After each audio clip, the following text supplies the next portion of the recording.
This is music by Glitch. It's nice. Yeah, it's called A Memory of 1995. I tried to find something that like related to why we're here.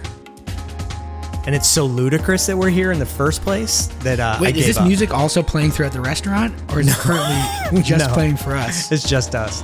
Hey, look who's here. Come over there. We couldn't have planned the timing any better. Is that true? Yeah, we're live. going. We're live. I Listening to just music. walked in. I love Yeah, that. yeah. Welcome, Tom. Thank you. You busy? A little bit. Like, what are we doing here? First of all, we're in a restaurant Yes. right now, again, but like a finished restaurant. And this thing tonight that we're doing is yet another example of things I elect to do to make my life harder. For no reason we're here, really, other than to have some You fun. said that last time we were all together, the three of us. It was really good, actually. But we're probably also ruining this experience for Tom and his staff who are opening a restaurant as we speak. We are literally at a mock service, friends and family. Yeah. And we're in this beautiful private dining room, totally glassed in. And we basically have our own little studio here for the night. It's which is pretty cool. Yeah. Yeah. They're opening a freaking restaurant and we're taking up valuable real estate physically and mentally. Honestly, though, like, I think the kitchen's really happy because it means there's 40 less seats to do. Oh. Like, if you think, like, I mean, we always stagger. Yeah, if you open the How dining many room, people? you mean, there'd be more people. Yeah, I mean, we were only going to do 60 people tonight. So Right. it's like the perfect Right. night Yeah. to give you the PDR. Well, we're going to get into that. Before we lose Tom, he's got to set the stage for us. Well, wait. Like, right? Can Am I just jumping say ahead? that, Okay. that maybe we should do this every time we're invited to an event? Just like, Show up with the gear? yeah, set up, Brian. We're live from Sweet Green in Kendall Square. Like DJs on a radio will stop by and promote our station. So if you're listening and you want us to attend and record our amazing podcast at your milestone event, just let us know. But last time we were here, we recorded in a completely empty, gutted construction zone, basically with Tom, who is the owner of this establishment. We're at Hook and Line. And that was about 22 to 25 weeks ago already. And back then I thought it'd be fun to record on location and it was a major pain, but it actually sounded really good. I think it was your idea to do this on opening. I was like, you guys should come back. Great idea. And I'm like, this is on tape, right? I'm going to play it back for you. And we flirted with the idea of coming back. But And that was like exactly, 4 months ago, give or take? Something like that? Yeah, 4 or 5. yeah, it was yeah. like middle of May. Yeah. And, it's October 30th. Yeah. And if you hear stuff in the background, it's going to get busier because people haven't started to come yet. But, there are going to be people back here. So if you hear noise and stuff, that's all the restaurant thing happening. When we break a plate. If you break a plate or if somebody yells, fuck, because they drop something on it. My kids listen to this Oh, podcast. So here we are again, the first ever podcast live from a friends and family event, because who would want to do this? And I'm saying this without knowing for sure, but who would be dumb enough to do this really? And if you're wondering what a friends and family event is, that's totally reasonable. And before we hear from Tom, Jesse, tell people what you think a friends and family means for a restaurant. I think this is, test drive, right? Unfortunately, you've got test drive and then you open in 5 days? We'll open Thursday. Yeah. How many friends and family? And we're on Monday. What is it, Monday? It's Monday. So you'll do Monday, Tuesday, Wednesdays Live as a friends Thursday. and family. I mean, assuming everything goes well. Like, one of the good things, we haven't opened reservations yet. Garrett just did this for Eastern Standard, and I was amazed that he had reservations open a week in advance. Because you just don't know what's going to happen. Yeah, I mean, you really don't, a stove blows up on you. Shit. The thing that people don't understand about the kitchen in particular is, they've had a week with the equipment. And so where are the hot spots in the oven? How does humidity change their recipes from one location to the other? How do we keep the grill burning for 6 hours with appropriate heat in all elements of the grill? And those are things that you learn over time really easily. Right. But they take time to learn. So the new wave of quick reviews and Yelp and I guess Yelp's kind of over now, but all that stuff, it was really stressful for restaurants because you're being judged on equipment you've never worked on. You MacGyver. For example, we still don't have the ticket rails up in the kitchen right now, and we're going to hang them with zip ties for the night, because the contractor had to go pick up his son and was helping. And, we talked to Deborah first, and that's why she's like, I don't come for a little while once a restaurant's been open. Like Yeah, you got to and let them establish themselves. And the professional reviewers are usually pretty respectful. So about that. friends and family is basically invite only. You reach out to your network and you basically say, forgive us, we're going to have a poor service now. And we've asked for you to be our guinea pigs. Yeah. Is that it? Yeah. I mean, it's... and because it's not only kitchen, it's the service, it's the front of house. Everybody needs to kind of a run at this without a lot of scrutiny. For sure. Other than yours. We have a number of people whom, have never opened a bottle of wine before on our team. This will be their first time tonight. And granted, during training, we tried to practice and do that stuff. But you don't get to everybody necessarily. And so, I think that what we do is it's free. Let's start there. Right? So guests come, they eat everything on the menu that they want. There's a lot of different ways to do it. Yeah. How we're doing it is that, but a lot of places will pre-script what your food order is so that the kitchen can produce like 10 of each item, and then they'll dole those out to the tables. Yeah. And what's the approach here tonight? You can order off the menu, but we shrunk the menu. Yeah. So what we'll do is we'll allow people to order anything they want off the menu. We didn't put caviar on, for example, but there's only 4 fish entrees. Right. And so tomorrow we'll add on 1 or 2 more fish entrees, 1 or 2 more appetizers, 1 or 2 more sides. We're not doing any of the feasts. Yeah. Which they have this section on the menu that's like large larger format. dishes. Yeah, it's all wood style. grilled, family style. Yeah. And like I convinced, my mom decided to invite 40 people. Tonight? Not tonight, but like in throughout. general, 40 people. And I was like, Mom, we only have like 200 spaces. Well, we should get her in here and hear about the She's rationale. not here tonight, but She's not coming. You should do you know what? Later, we should call A her. momcast. Get her Let's on call her. speakerphone? Oh, she would love that. And I had to be like, Mom, I cannot invite everybody you want invited because I have to invite like the investors. Yeah. And like Kafko Because you feel special if you get invited. So she wants her friends to feel special. No wonder course. I didn't Yeah. get the invite, by the way. You didn't get invited? I didn't get an invite either, by the way. No, I had to tack on to Brooks. You're both invited. I was like, they knew I was coming tonight. Clearly, that's why we didn't get invited. screwed up the invite so bad. I forgot to invite the contractor. Can I can stay though, right? Yeah, of course. The funny thing is, I helped him come up with ideas for the invite. Yeah. And then I never got the invite. So I'm like, motherfucker. Friday night, I'm like, Drew, we need puns for the invite. You should read the email. Oh, you haven't seen it? No, I haven't seen it. I have it on a text message. This shit is happening in real time. Actual real time here. Oh, man. I didn't know that. Oh, good. Yeah. So, That's and I've only been hilarious. working on this for a year and a half. 2.5. Yeah. You were one of the first people brought in. Well, we're going to have Brooke on. She's going to explain all the work that 2.5, we've done right? together. We've been talking about since May of 21, so pretty much. 2.5. Yeah. I mean, Exactly. that was the germ of the idea. Like, hey, I'm thinking of opening. No, I another remember restaurant. first tour you said last podcast was May of 21. Yeah. Yeah. And I, and It's easy, guys. And I Just asked, 2.5 years. and I mean, Drew, you did the first important piece, which was you put the deck together. Yeah, the investor deck, just for you to like share it with people and get the idea out. Yeah. By the way, can I just say By the one way, thing? Jesse, I did that. Thanks. Jesse Good doesn't job. realize what Great I job. do. Well done. It looks beautiful. Thank you. I mean, we were approaching from the ICA, coming across with a marina on our right, and like we talked a lot about how wide and long it is, but that view is unbelievable. Yeah. When it's lit up, like it's a rainy night tonight, it is So something. aside from how amazing your restaurant is, tonight is not meant to be amazing, the experience, right? There's room for error. That's kind of the idea here. I mean, I just talked to the staff and, my sort of coaching moment, if you will, was, okay, everybody, I know every single person that's going to be in the room tonight, like they're nice people. Yeah. And like, they're here to celebrate with us as much as, they're here to celebrate. I have a diversity of long-standing relationships that are coming. And I mean, Beth Cannon's walking up right now with her 2 children. And I've known Beth since I was, the young guy on the bar at Eastern Standard in 2005. And like she's not going to be mad if food takes she a little helped long. me open Alcove, Yeah. And Were you people at Eastern Standard before Craigie? Yeah. That's where he, yeah. I was Eastern Standard 05 to 08. Because I think I met you for the first time when you were at Craigie. Yeah.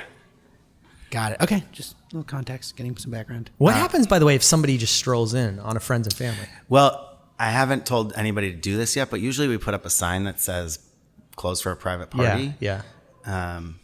So if somebody comes in, you just kind of say, hey, actually, we're not open. Yeah, basically. Yeah. All right. Jenny will probably do that at some point. Is tonight more It's your fun? first guest walking in, right? Yeah. Yeah, and he's here. This is great. This is how he thought it would go down. 100%. Is this Where's Tom? more fun or more stress if we had to podcast? the balance? No, we know the podcast is more stress than fun for me. I like the podcast. No, I do too. But like this night and the next few nights, is it more fun or are you just too stressed to have fun? No, the stress comes on Thursday when you start taking people's money. Yeah, okay. I mean, we had an epic friends and family crash and burn at Alcove, like the worst I've ever What happened? done. We had 8 James Beard Award winners, 2 nights, and the governor in on one night because we did Friday, Saturday, Monday for friends and family there. And so Friday, Saturday, it was like all my old friends from college and high school and blah, blah, blah, blah, blah. And then Monday, all the industry people were off. So they all came the same night. And it was also the night that we tried to do the most covers. Yeah. And the kitchen just couldn't keep up. Just fucking crashed. Yeah, but if right into anyone's the going to boards. understand. For the most part. But you want it to go well, for the obviously. yeah. I mean, yeah. when Barbara Lynch is in your dining room, you want to make sure you're Yeah, you're still presenting inviting that. people to your place. Yeah. What does stress you out the most about a night like this? The kitchen, because it's the area I feel like I personally have the least control over. Mm-hmm. Like I can go on the bar and mix a drink. I can wait on a table. I can do all the other things. But really, these nights are about coaching, and that's I think there's a lot of things about being a restaurant manager, owner that people don't. We're often sort of looked at as like people who don't have the basic skills of other professions. Right. And granted, there are examples of that in our world as Yeah. well, but there are examples of that in finance. There are examples of that in the medical field. There's, and really great floor managers, really great floor captains are coaches. And it's about constant education and teaching and camaraderie and taking the good with the bad. I mean, Toyota runs its company off of this I guess saying Kaizen, and Kaizen can be used for good or bad. Don't get me wrong. There's plenty of I've seen it used for bad before,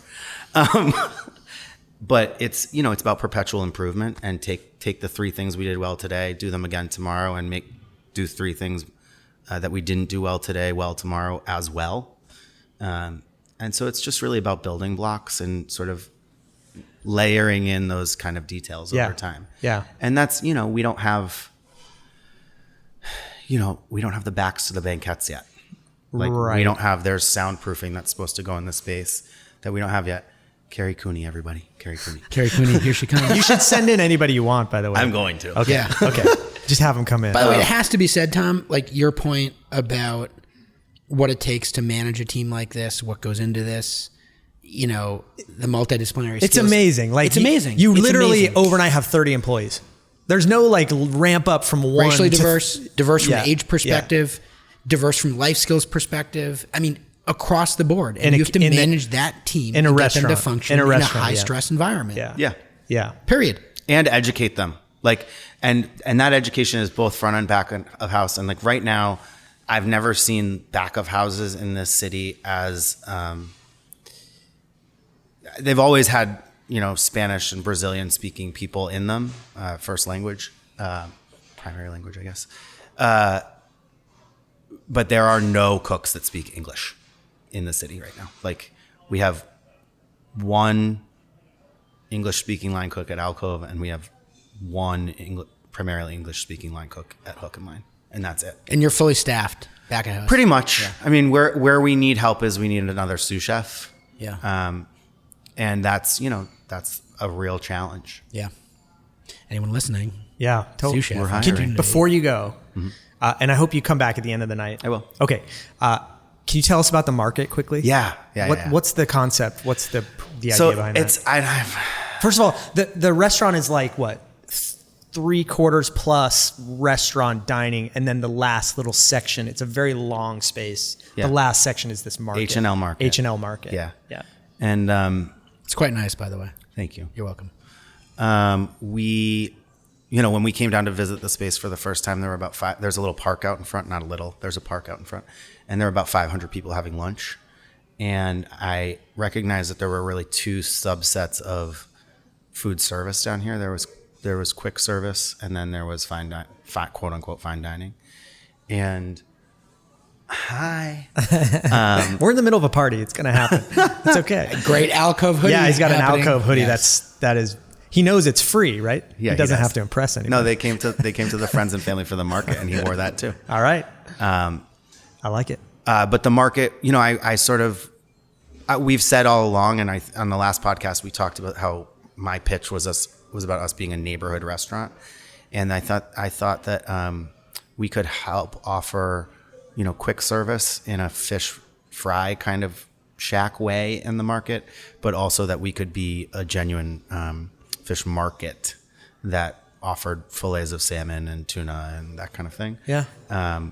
Because I miss the old school, I used to go with my dad on Saturday mornings to this place called Sessa's and in Somerville, and we would go to Sessa's and pick up bread and meats and cheeses for the week, and then we go out to Violette Wine, see Richard Kazarian and pick up a case of wine for the week, and then we'd go to Savinor's and go to the butcher. I grew up doing that with my dad every single, I'd played my soccer game and then we'd go and we'd hang out with John Sessa. And I miss that sort of neighborhood vibe of popping into all the different spots. And I felt like we could help offer that with this market. So it's, it's a market and grocer of sorts, but it also has prepared foods. And then this fried clam shack menu. Yeah, sandwiches and things like that. I just bought some nice stuff there. Yeah. Did you? What'd you get? I got the truffle honey. Yeah. Because it's truffle honey. Yeah. I got tinned tuna. Cool. I got a nice bottle of champagne. Great. And then I got one of the mole sauces. Yeah. That looks Those nice. moles. Did you get the green one? I got the green one. Yeah, the green one's great. You know what the other thing this restaurant and this building realizes was, I sit here and we're looking across the ICA. We see the atrium space. We see the installation in the atrium space. Who is that, by the way, Drew? I can't see. Oh, it's Kruger. Robert Kruger. So it's beautiful from here. So much of the seaport has turned its back on the ICA. You think about the Goodwin building when it came up, it just blocked the ICA. From this perspective, it's celebrating not just the water, but the ICA. I mean, it's really quite stunning. It's one of the few open views. Yeah. Right? Well, and Jill was heavily criticized for putting the back of the ICA to the city when she did it initially because there was nothing built up around it at the time. But she also did it because she knew there would be hulking buildings. Absolutely. Yeah. We have some things in store for this episode. I don't really know what they are. Okay. I'm gonna go say hi to people. Maybe might be nice for you to go say hi to some of maybe your you'll send a guests. manager in. Ryan can come in. We have Brooke who's going to be here. She helped do all the design work and branding. I also think you want people to get a little bit drunk before they come in here. We're going to be here all night. We're in the middle of a cocktail party. service in here, We're going to Drew? get some cocktails. I'll get you some cocktails. We also are going to have some dinner and do a little Maybe a latte? Drew might I actually just finished a new spirit-free drink with. It's grilled. I'll do ciders and stuff like that. I'm not totally alcohol free, but please. Hot It's cocoa? a grilled. Hot It's a cocoa? grilled pineapple shandy with Athletic That Brewing sounds beer. amazing. Yeah. But it has beer? It's non-alcoholic beer. Oh, but why drink beer? Here we go. He had a I gotta go. non-alcoholic beer. I gotta go. I'll be back. All right. Thanks, Tom. Talk to you soon. Thanks for having us. Thank you. All right. Well, that was fun. All right. So look, it's going to be a long night and we're not going to leave this thing running. I think we take a break. I need to make sure Brooke is okay. So she's currently printing Literally, menus? these menus were just Yeah. approved less than an hour ago. So Brooke is helping them print on these shells because they're pre-printed so that you can do full bleed printing. So they're printed off site and they come and then you print over them. So she's on some laser printer and back. Yeah, she's in this. It's funny because when we did Alcove, she was in the basement and it was hot. And I was running back and forth like a porter up By the way, and the down. air is on now. I told it's them quite to make nice it a little in cooler in here. It feels better. That was nice. It messes up the sound, but that's okay. We're going with it tonight. Yeah, but you can hear the clatter. I know it doesn't matter. You can kind of hear the clattering of plates. Going I back think to it's Brooke nice. really quickly because I do want to Yes, pay yes, respect to her hard work. So we were in the basement of Alcove last time and we thought as long as we're not in the basement, well, the office here is about the size of this table, right? And she's back there trying to make everything happen so that when people sit down tonight, they have menus in their hands. So All right. kudos to her for working so hard for clients up to the last second, literally. You guys have worked very hard on this project. We worked really hard. Like Tom said, we've been on this for, a long time. And it was basically I'm thinking of owning a restaurant. What should we name it? So we went through this naming exercise. And when you have a friend who is a Thinking client. of opening a restaurant. Yes. Yeah. But you take Tom seriously. He's not just going to think about it and not do it. So we literally, because he's a friend, we don't have this formal process. We basically get a notes pad from the phone together and we share it with each other and we just start listing names, and we have over 100 just names, right? So then we whittled it down. So that process started a long time ago. So for us, it's really rewarding to be here, to be this all happening. You do feel like you're totally invested in the restaurant. I have total FOMO when I'm not here. You know, the fact that they're out there having fun and then tomorrow I won't be, like, you know, you just want to be a part of it. So it's very cool. You're part of the team. So I thought one way to get an invite was to do a podcast. Yeah. Because clearly we didn't get the email. This is unique. This is unique. Everything about tonight is unique, and we're happy to share it with you guys. And totally. So enjoy this music, and we'll be right back. You have something else? No. I mean, I have a lot more, but we're going to be here all we'll night. be back. Yeah. All right, we'll be back.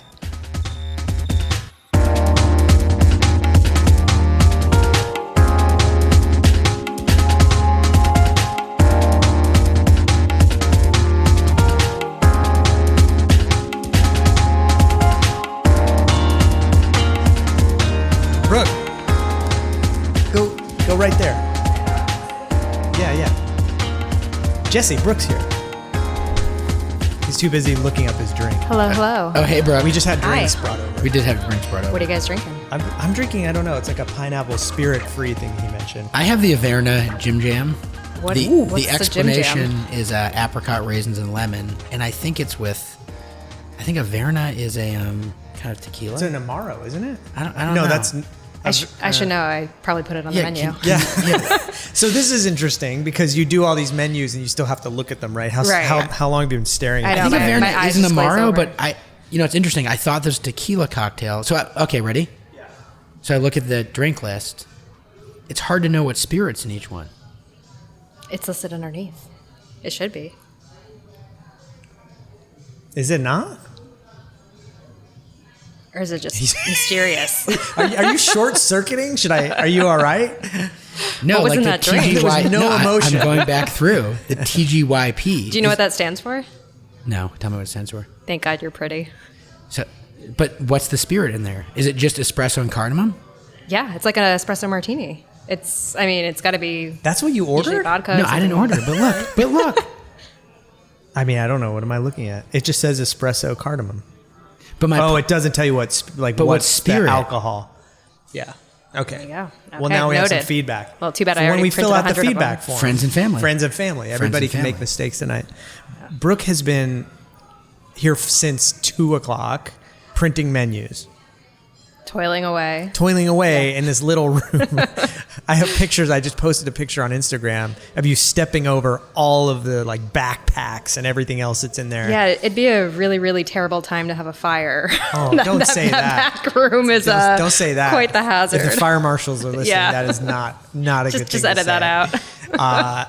But yeah, they're making changes up to an hour ago. I mean, right? I mean, literally, yeah, within the last 15 minutes, I'd say. Yeah. So you were printing menus. Yeah. up and down. So we've formatted them, but last minute changes. Sometimes there's a different version that's out in the ether floating around. So just making sure everyone's on the same page with what's going on, and then running it by Tom so he has the final check on things. And there are not a lot of design agencies that would do this for people, but we're invested in these things. We want them to look good. Yeah. right? Well, it Like- looks great, by the way. Thank you. Thanks. Yeah, it's really exciting to see it come together. I think the thing, this is our second rodeo now, so with Tom. with Tom. So Yeah. hopefully we learned some things from the first go around with Alcove, opening that 5 years ago, which is crazy. Yeah, they just had an anniversary. But I always forget how long it does take to set up printer settings. Sort of Yeah, all because those technical things you don't really think about. When not to you're- mention the times it just doesn't work. The Right. printer's just not behaving. or you load the itself. paper wrong, you have to flip it. Yeah. Yeah. Silly. What was the first thing you did for Tom for this project? Do you remember? I mean, when we got that sort of process going?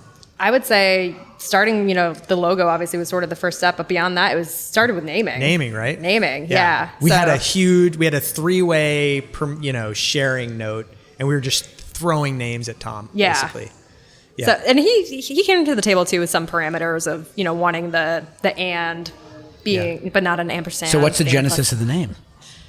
Well, originally I think we were thinking hook, line, and sinker. Right. And the market would be called Sinker Market. Sinker Supply. Because we were trying to really tie in the restaurant to the market. And, Yeah. and my thought was like, it'd be cute if the names really gelled together, but they still stood kind alone. of a derivative. So we actually, I think, started with that very early, and then we went all the way around, and eventually Tom was like, I think we got it, and I'm like, what? And he's like, hook and line. I'm like, oh, I don't remember that one.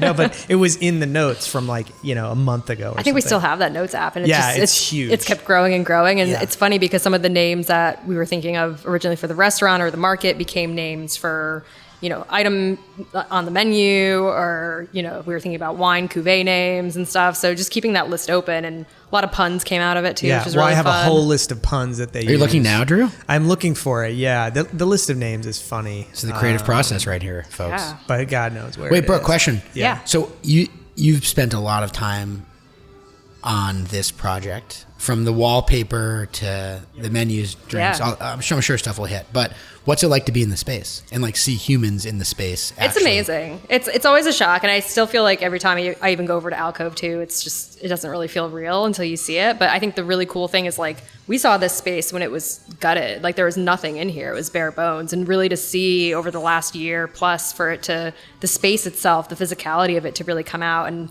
I think what was great about this restaurant in particular too is just being involved in that process. We're not interior designers per se. I mean, the design team that did Not this per se at all. at all.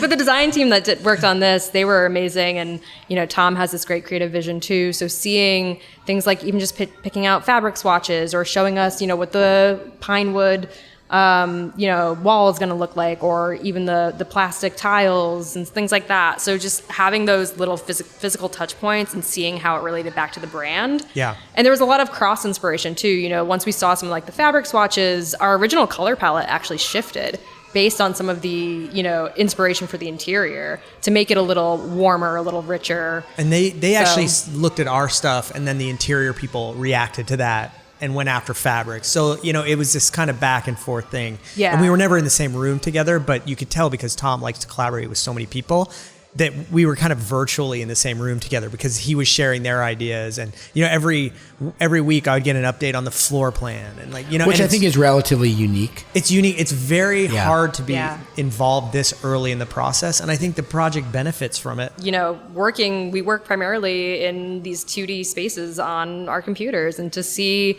those designs really translate to this physical space is super, super cool. Like, I'm looking right now at the vinyl on the windows, and like I was staring at that on my laptop for months on end, just as a digital file, and now all of a sudden it's real. You can see it, and even just looking at the neon sign in the market right now, how that it's glowing, and I can see it reflected in the glass and stuff. Like that physicality is super fun, and some fun new mediums. This too. is a celebration for our team. It really is. Like, and I don't think people realize when a restaurant opens the amount of work that goes into it on the branding side. So we're here like happily celebrating the opening of this restaurant, and seeing people react to our stuff is very cool. Yeah. And Brooke worked so hard on this. I mean, really hard on this project. So I'm super proud. Yeah, and I think it was a really fun one too to get to play with some new formats and mediums that I've never done before. Seeing my first logo in a neon format is really super cool. Yeah. I want to do all And logos from now on. It happens to be like 5.5 feet tall. Yeah, it's massive. Which is also super very fun. Cool. Yeah. Custom wallpaper too. The wallpaper, there's 8 different bathrooms, and he's like, I think I want custom wallpaper. So Brooke illustrated 4 different designs, and then they've been duplicated one each, right? So they're Different 8, and they're all color different schemes. color schemes. And the original drawings and illustrations are really fun to work on, weren't they? Yeah, I it could was tell super fun. It was different for you. It definitely is. Like I love illustration. I think it's such a fun thing to play with, and finding that style that fit this restaurant, and making sure that they looked cohesive as a set, but they kind of could stand on their own And too. the logo is in there kind of like sporadically, just to let people know, no, this is custom. Yeah. That we did this for you guys. Yeah, the fish in the logo, we've nicknamed him Hooky. Yeah. So He went through many names changes. for him. Yeah. We landed on Hooky, I think. he has his own naming list document too. Does it matter to you when you're doing work like this that you don't eat seafood at a seafood restaurant? I mean, you did Craigie Burger and you don't eat meat. And I don't eat meat either. I know. I'm the resident vegetarian at a Graffito, for those of you who might not know. It's kind of ironic. Both Drew and I do not eat seafood. But He's no, like, it's a seafood restaurant. I don't think it matters too much. I mean, Tom's here. I just asked her, does it matter if she doesn't eat seafood? Designing for a seafood restaurant. Well, Drew's about to order a steak. Well, I'm sure it's delicious, by the Have way. you heard the story about this, Jesse? I'm about to. Let's go. So we're working on the menu layout, and we're on like iteration number 1600. It felt like at the time. And, This was back in 2022. and we're trying to figure out like how all of the pieces come together, like where from the sea and above the land or above the What do we above call the it? shore, I think is what we called it. Yeah. And where the classics go and the sides, and the whole idea is that the proteins are all a la carte and you order sides for the table. So it has like a little bit of like a steakhouse format to it. And so I'm like, come on, Brooke, like think about like a steakhouse menu.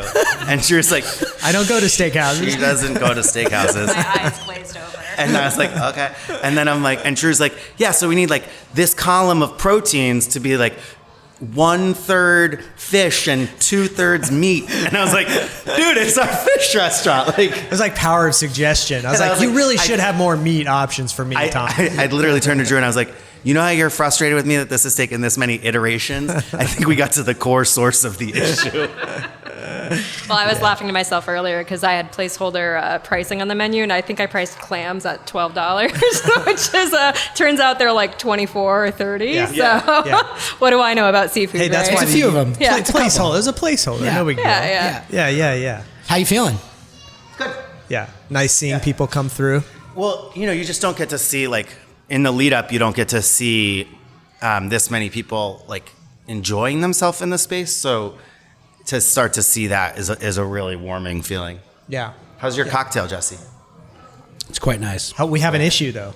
We have an Oh, I issue. spotted an issue for friends and family. Yeah. What's that? The spirit isn't listed as in the drink. That's not an issue. And the name of the spirit is called Averna, Yeah, which is in the title of the drink. Yeah, I figured that out after Google help. I had to explain to him what TGYP stood for. But in TGYP, for example, it's espresso and cardamom. Yeah. Is it gin in there? Is it vodka? It's probably vodka. It's vodka, but it doesn't matter. We're evoking a feeling. I guess. Do you know what TGYP stands for, Well, Jesse? now I do because Brooke told me. Yeah, Oh, okay. I kind of like the defense of it doesn't matter. Is if you ever have an issue, I just go, Well, it you doesn't know matter. there's a spirit in there. Yeah. There's Yeah, something. right. Yeah. I mean, here's the thing. That drink is set up to be really any spirit. Like, it's actually a great tequila drink, too. Well, so do you order? That's my question. Do you order it with the spirit of So choice? we have it ordered as the basic, like as the default is with vodka. Yeah. But we'll make it however people want. So I can do a mezcal. Oh, yeah. It would be delicious. You want that to be your next drink? Yeah, I would like that. Okay.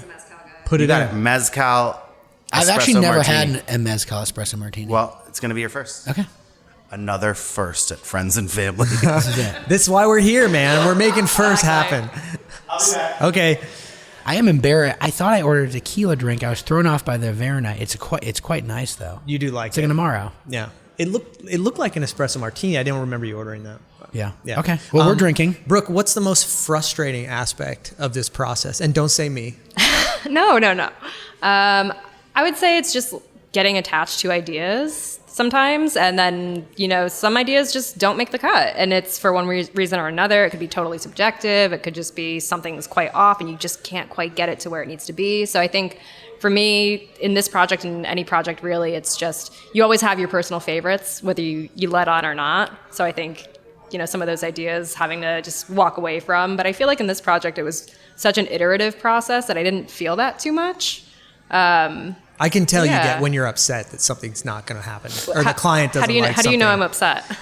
What are my tells? It's a vibe. It's just a vibe. It's a vibe. And I think I've worked with you long enough to just feel that, like, I think she was pulling for that and they just weren't into it. Yeah. It's hard. Yeah. It's frustrating. Is it hard to let go being at this part of the process that, like, now they're going to be printing the menus and taking over? Hey, hang on. What's this? Oh, here comes Brooke's drink. Oh, here's my drink. This is Andrew. Oh, thank you. What is that? This is a gin Ricky with grilled lime. He won't say it. He's That- like, you can speak. It's okay. Bye-bye. He's like, are you on? Is he like on probation where he Not allowed to can't let talk. people know where he is? Wow, this drink looks beautiful. Can I see that drink menu for a second? Yeah. It's got a grilled lime, so there's a nice little char going on there. Try it. I do love gin. Let's hear it. Yeah. Slurping. Live reaction. Some Is that a ASMR. glass? Brooke is drinking a classic straw? gin Ricky with grilled lime and That's beefeater gin. classic. Oh, it looks glass from here. Wild. Very good. So yeah. Anyway, is this a hand the keys over and be proud and like, or what's that? I think there's feeling always like? that little bit of hand holding. Yeah. I mean, in the next week or two, I'm totally prepared to be, Yeah, jump knees in. deep in printer settings all Right. week.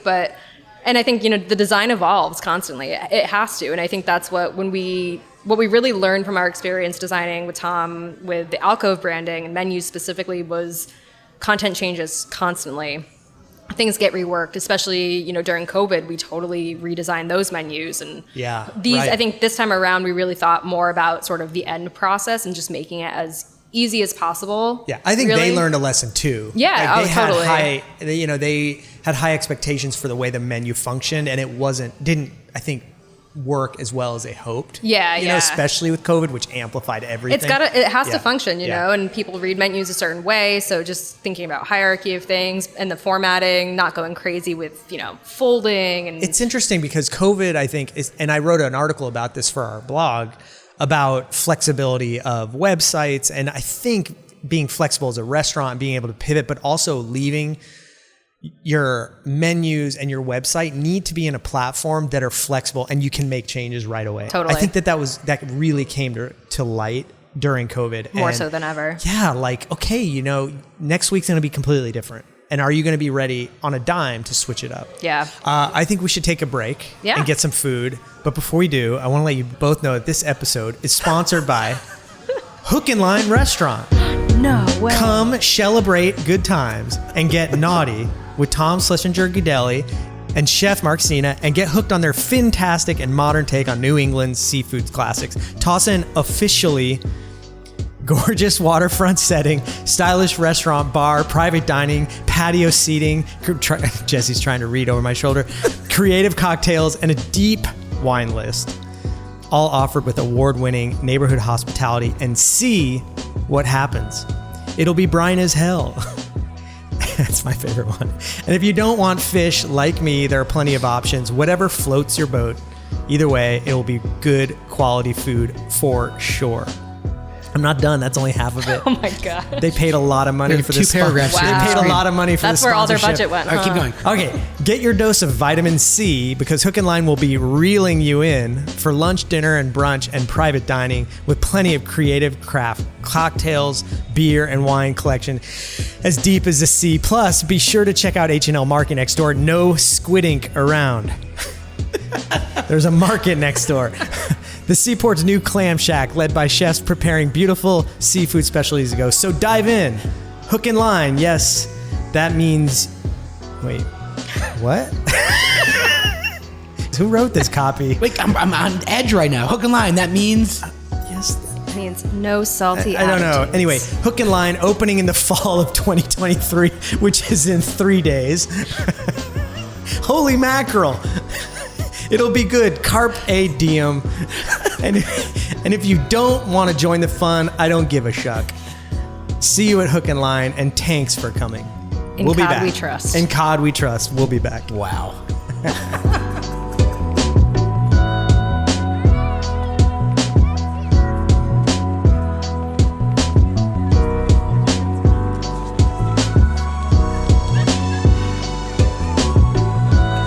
Yeah, all right, we're back. Oh, we live? Yeah. Okay. It was nice. Saw some people I know out there. There are a lot of people here. Yeah, there are. It's really starting There are a lot to more fill people up. here. It's Yeah, no, it's starting to fill up. Yeah. Hey, maybe this guy will take our order. See, we're also locked in this room. I think people are not paying attention to us. I'm on my second cocktail. Yeah. I got the Mezcal Espresso Martini. Is that what it's called? No.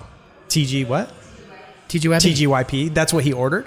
TG. Thank God you're beautiful. Thank God you're pretty. Oh, well, BP. Yeah, thank God you're pretty. I was so close, Brooke.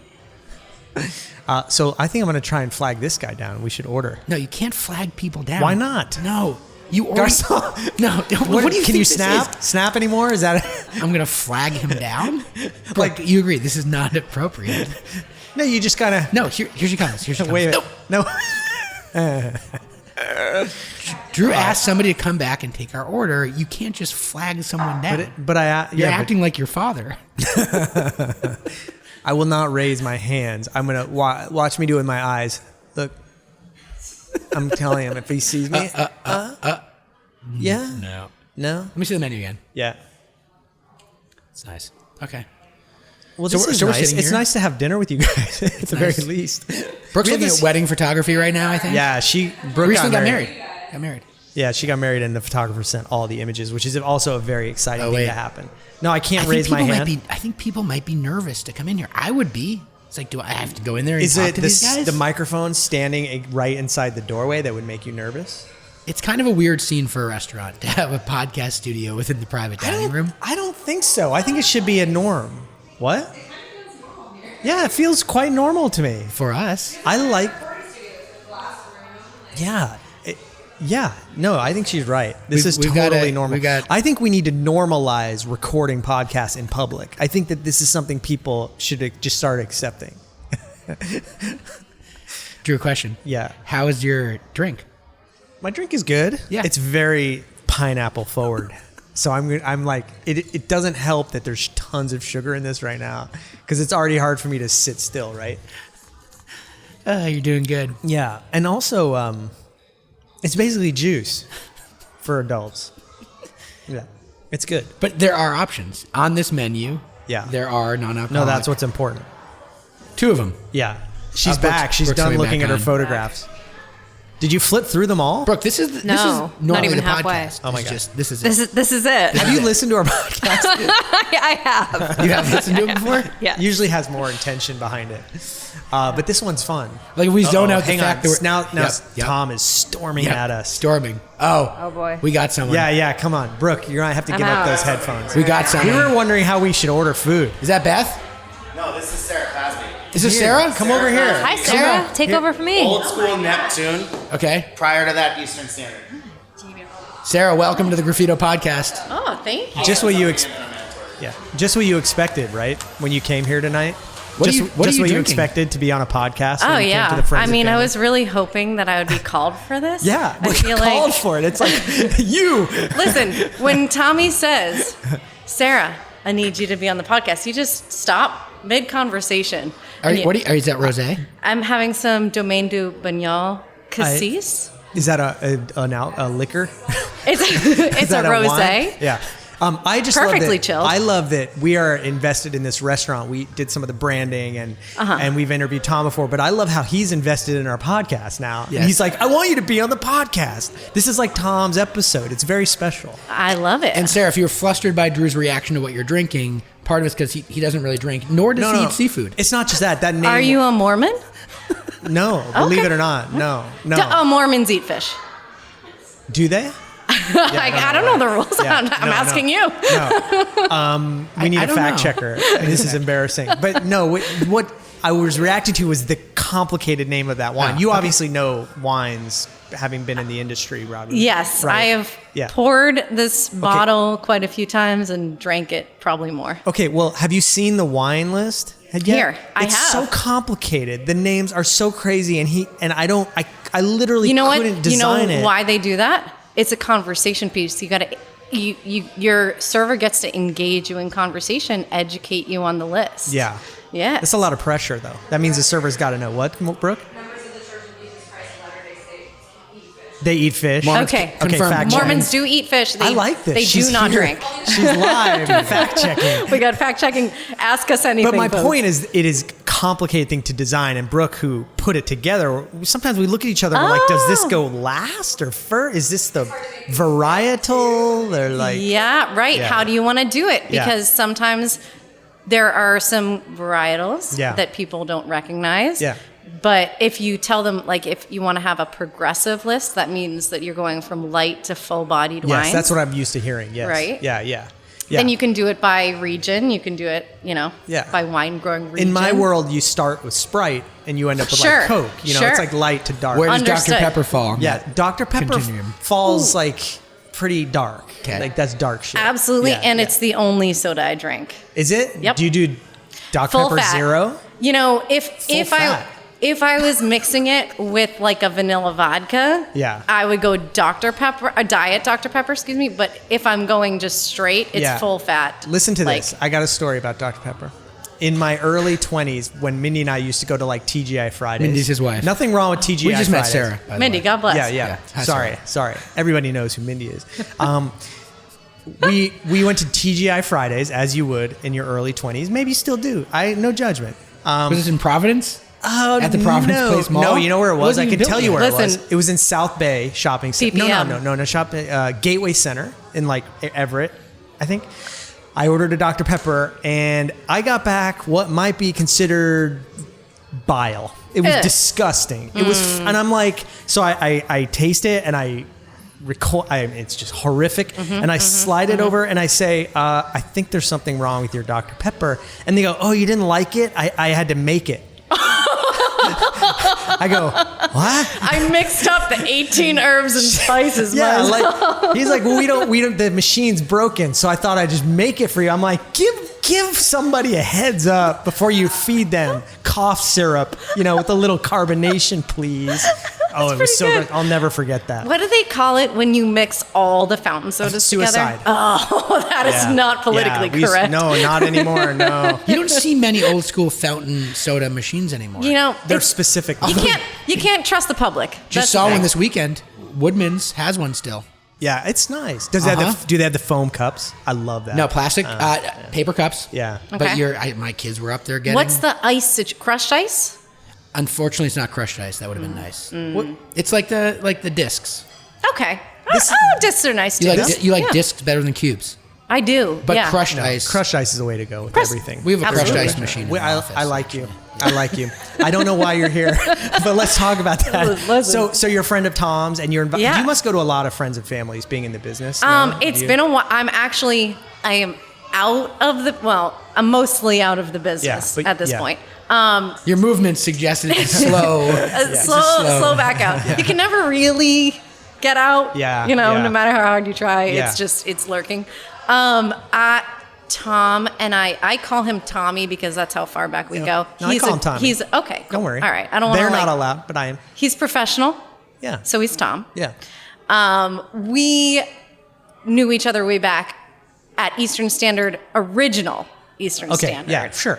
1.0. And Now you have to qualify it. Yeah. Now you have to qualify. You're OG. You know what I wanted them to name the new Eastern Standard? Double Standard. That would have been cute. Yeah. Brooke like that. They didn't take my suggestion. No. They didn't take it. They listen.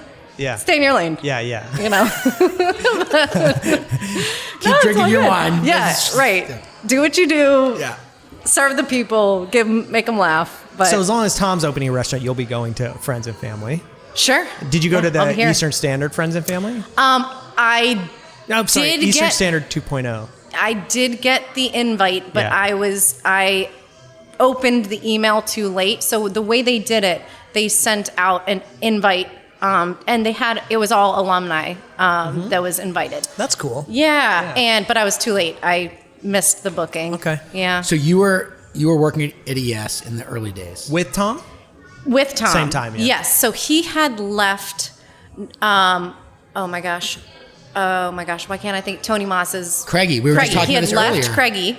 2008. We learned 2005, 2008. He was at Eastern Standard. This is like Yes. the bio for Tom. 2008. He went to Craigie on Main. Indeed. And he absolutely crushed it with the program there. Craft cocktail. Yes. It was a big deal when that was Yeah. a big deal. Yeah. Yes.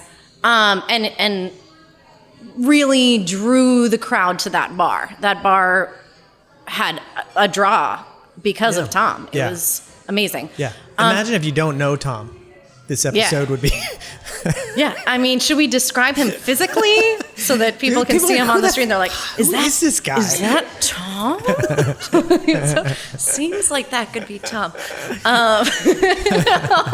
So he had come back. So I was working at Eastern Standard and he came back, and it was when they were opening Island Creek Oyster Bar and the Hawthorne next door. Yeah. And he was getting ready to go next door to manage Island Creek. there. Yeah. Yes. Yeah. Cool. But he was he GM there? Because he'd moved. He wasn't. He just was. yeah. yeah. Yep. And you're Evolution. no longer in the restaurant industry? I'm not. You're restaurant adjacent? I'm or- restaurant adjacent. What do Yeah. you do So I now? left Eastern Standard and went to Neptune Oyster. Yes. I've heard of it. Worked there for a number of years, Yeah. and I actually had 3 of my sisters also have worked there the since. same time or since? Okay, I worked with 2 of them, Yeah. and then the last one I wasn't there when she was there, but no And Clasby's left that was there. the last restaurant you worked at? No, then I worked at Sycamore Yeah. in Newton Center. Yeah. Dave Punch. Yeah. It's over Great by guy. Jesse. Yeah. Yep. That's where Jesse- We know Dave. Okay, great. And I think, that was the last restaurant I worked at. I opened a restaurant in Nantucket with my family as well. Oh, what restaurant? They're calling it what was it called? When we first opened They're it calling. was Prime. You have control over No, it. well, it wasn't my place. It was called Double Standard. Double Standard Steakhouse Eagle It's a Steak. one idea Eagle woman Rare. over here. I've got one idea and I'm going to make sure it happens. If you don't want it, I'll take it. Great.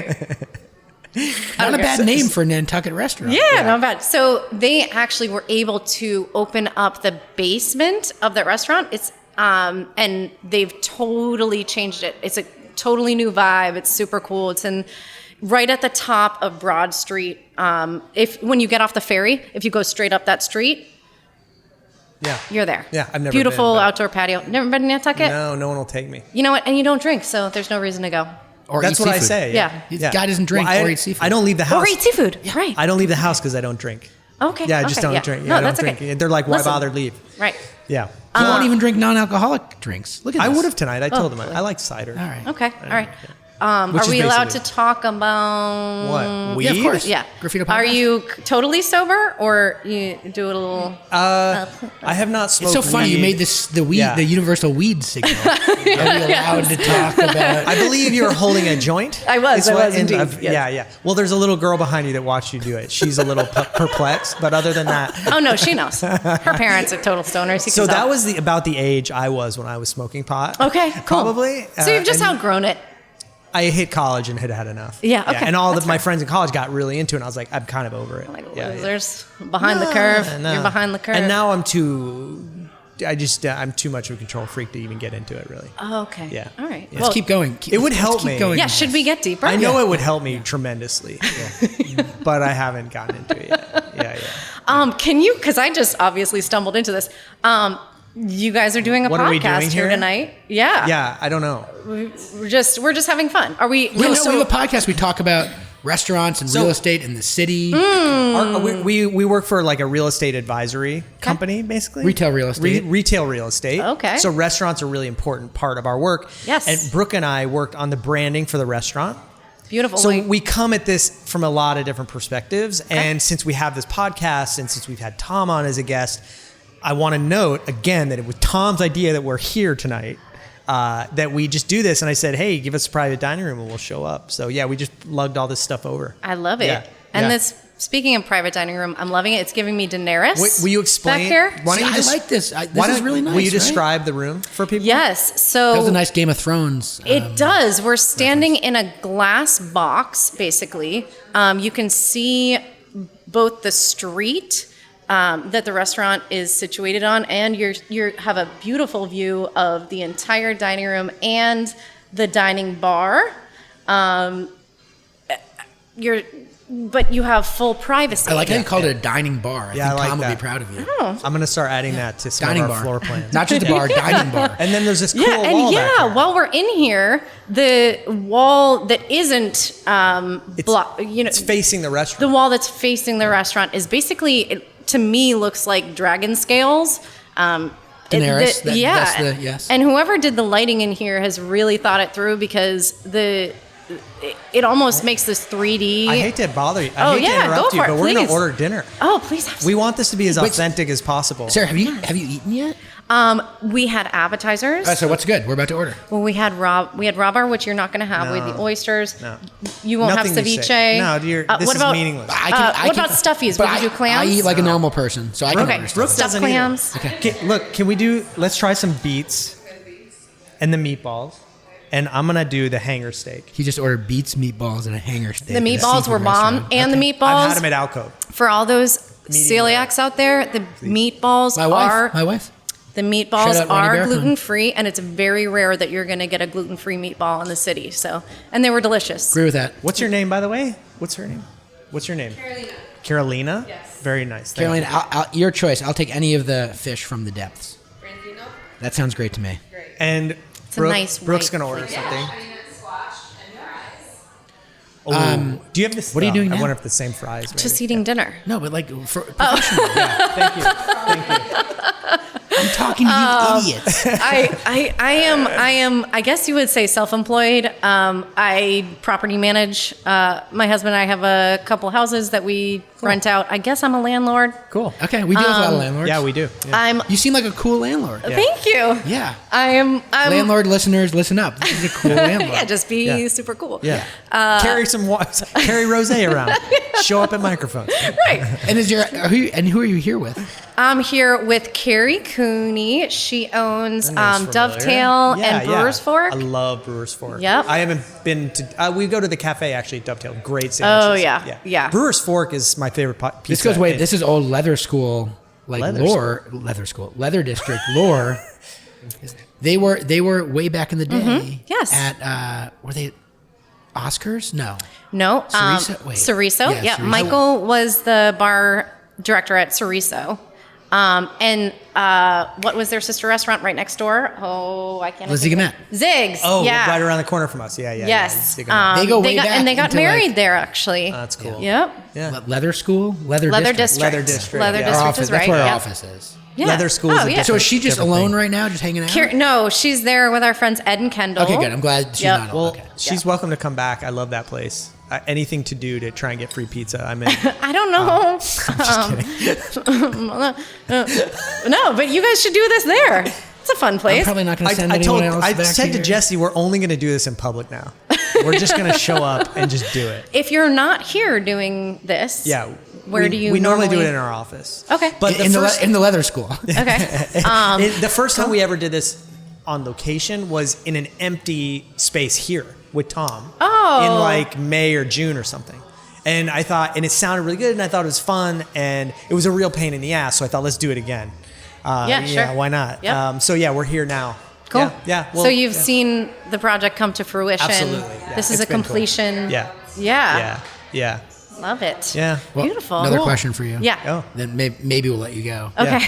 So, what's exciting you right now in the Boston restaurant scene? You've obviously been working in the scene for a while. Honestly, Out and about.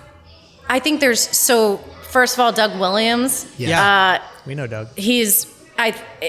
I love his food. Love the atmosphere that he creates. Also, Comfort Kitchen. Yes. Great. Top 5 or something. Best of Boston. Crushing it. Right? Crushing Something it. like that? Yeah. Fact check. Alyssa Koji has Club, here we go. Yes, Yeah. Koji Club. Crushing it. Honestly. These are all like FOGs. These are all friends we of know. Graffito. Yeah. Oh, Keep beautiful. going, keep going. Oh my gosh. Off the top. Oh, You're God. doing Where great. am I going? Where am I Tom, going? I think you're getting the hook. Tom's about to grab Are you gonna pull her away? This is so good.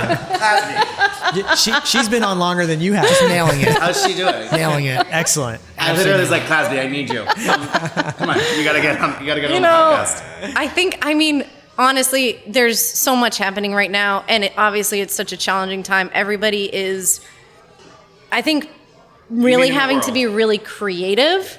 I think there's so many amazing restaurants in Boston right now. People are really pushing the menu and really thinking about what it is that is gonna make people excited to come in. Yeah. So Yeah. Well said. Yeah. What? I think you're doing great. Well, yeah. That And we got some already, TSG history. I was saying, we learned I was about you a little saying, bit. I haven't had a meatball in a restaurant in so long because gluten-free, baby. Are you gluten-free Perfect. completely? Did I miss am. that? Yeah. Yeah. Nice. Yeah. Yep. Yeah. It was fantastic. Is it denoted on the menu that it's gluten-free? Oh, I didn't know that. Oh, she took the Gluten-free menu. chowder too, guys. Yeah, I've got a good perfect. list for you. Yeah. Okay, cool. Good Awesome. list. Thanks for Should coming. I? A bit, yeah, this was yeah. fun. It was really Let's nice take it meeting on. you. Do we have to let you go? Do I need a model release? I don't know how this works. Like, I assume we have your permission to record. You know we're recording. Totally. Yeah, totally. I'm in. Would you mind if we recorded you? I give you my explicit permission. Okay, you Everything heard is that. Thank you. Nice to meet awesome. you. Have fun, guys. Thank And you. we're actually going to step away, and we'll be right back. Hopefully, when our food comes. Thanks. That was fun.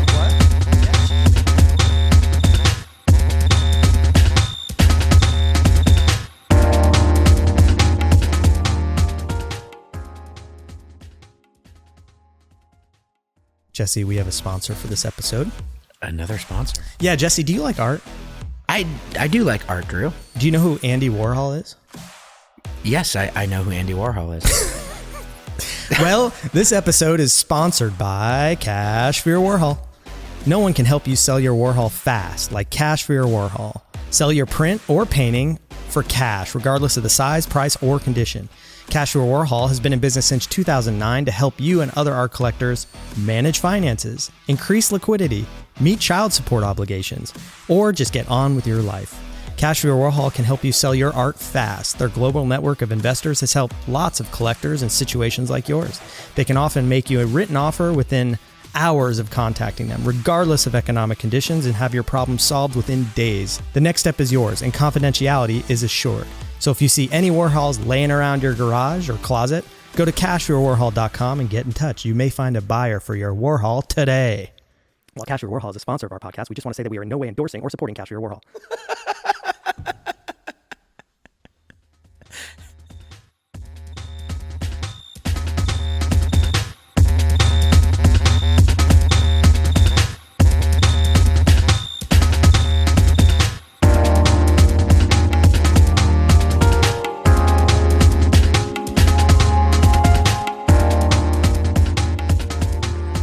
We say we pause, and then Tom is just, we start having an interesting conversation. Well, it's hard and not why to have not an be on the interesting microphone? conversation with Tom. All right, we're back. I was simply saying, first of all, I said, it's busy in here. Yeah. And you said, Yeah, it's one seating of 60 people. all right, so 60 now everyone's people. caught up. Yeah. And then I said, like, if you were to quantify, and do you quantify the spend on product and staff for a night like this? Yeah. I was about to say, what does it cost to do something like this? I mean, the realistic answer is like we put a line item in the budget for it, but I doubt that that's anywhere near realistic. Yeah. Because you aim high, or you think you just you can never budget enough? Well, I mean, so basically we put $5,000 in the budget for these nights, right? And we're going to do 200. Which doesn't seem like a lot. It's not. We're going to do 250 people. But if you look Yeah. at like, if you exclude the labor from that and you look at the labor in the context of training, which is a different budget number, right? Then, and then you separate out the actual product at cost, then that's a different number. So, Yeah. And then the other thing that I started doing for friends and family a few years ago is I realized, I guess a decade ago or so, I realized that people want to come in and support you and spend money, but you need them to be the guinea pig we were talking about earlier. Yeah, yeah. And so, and particularly like your beverage,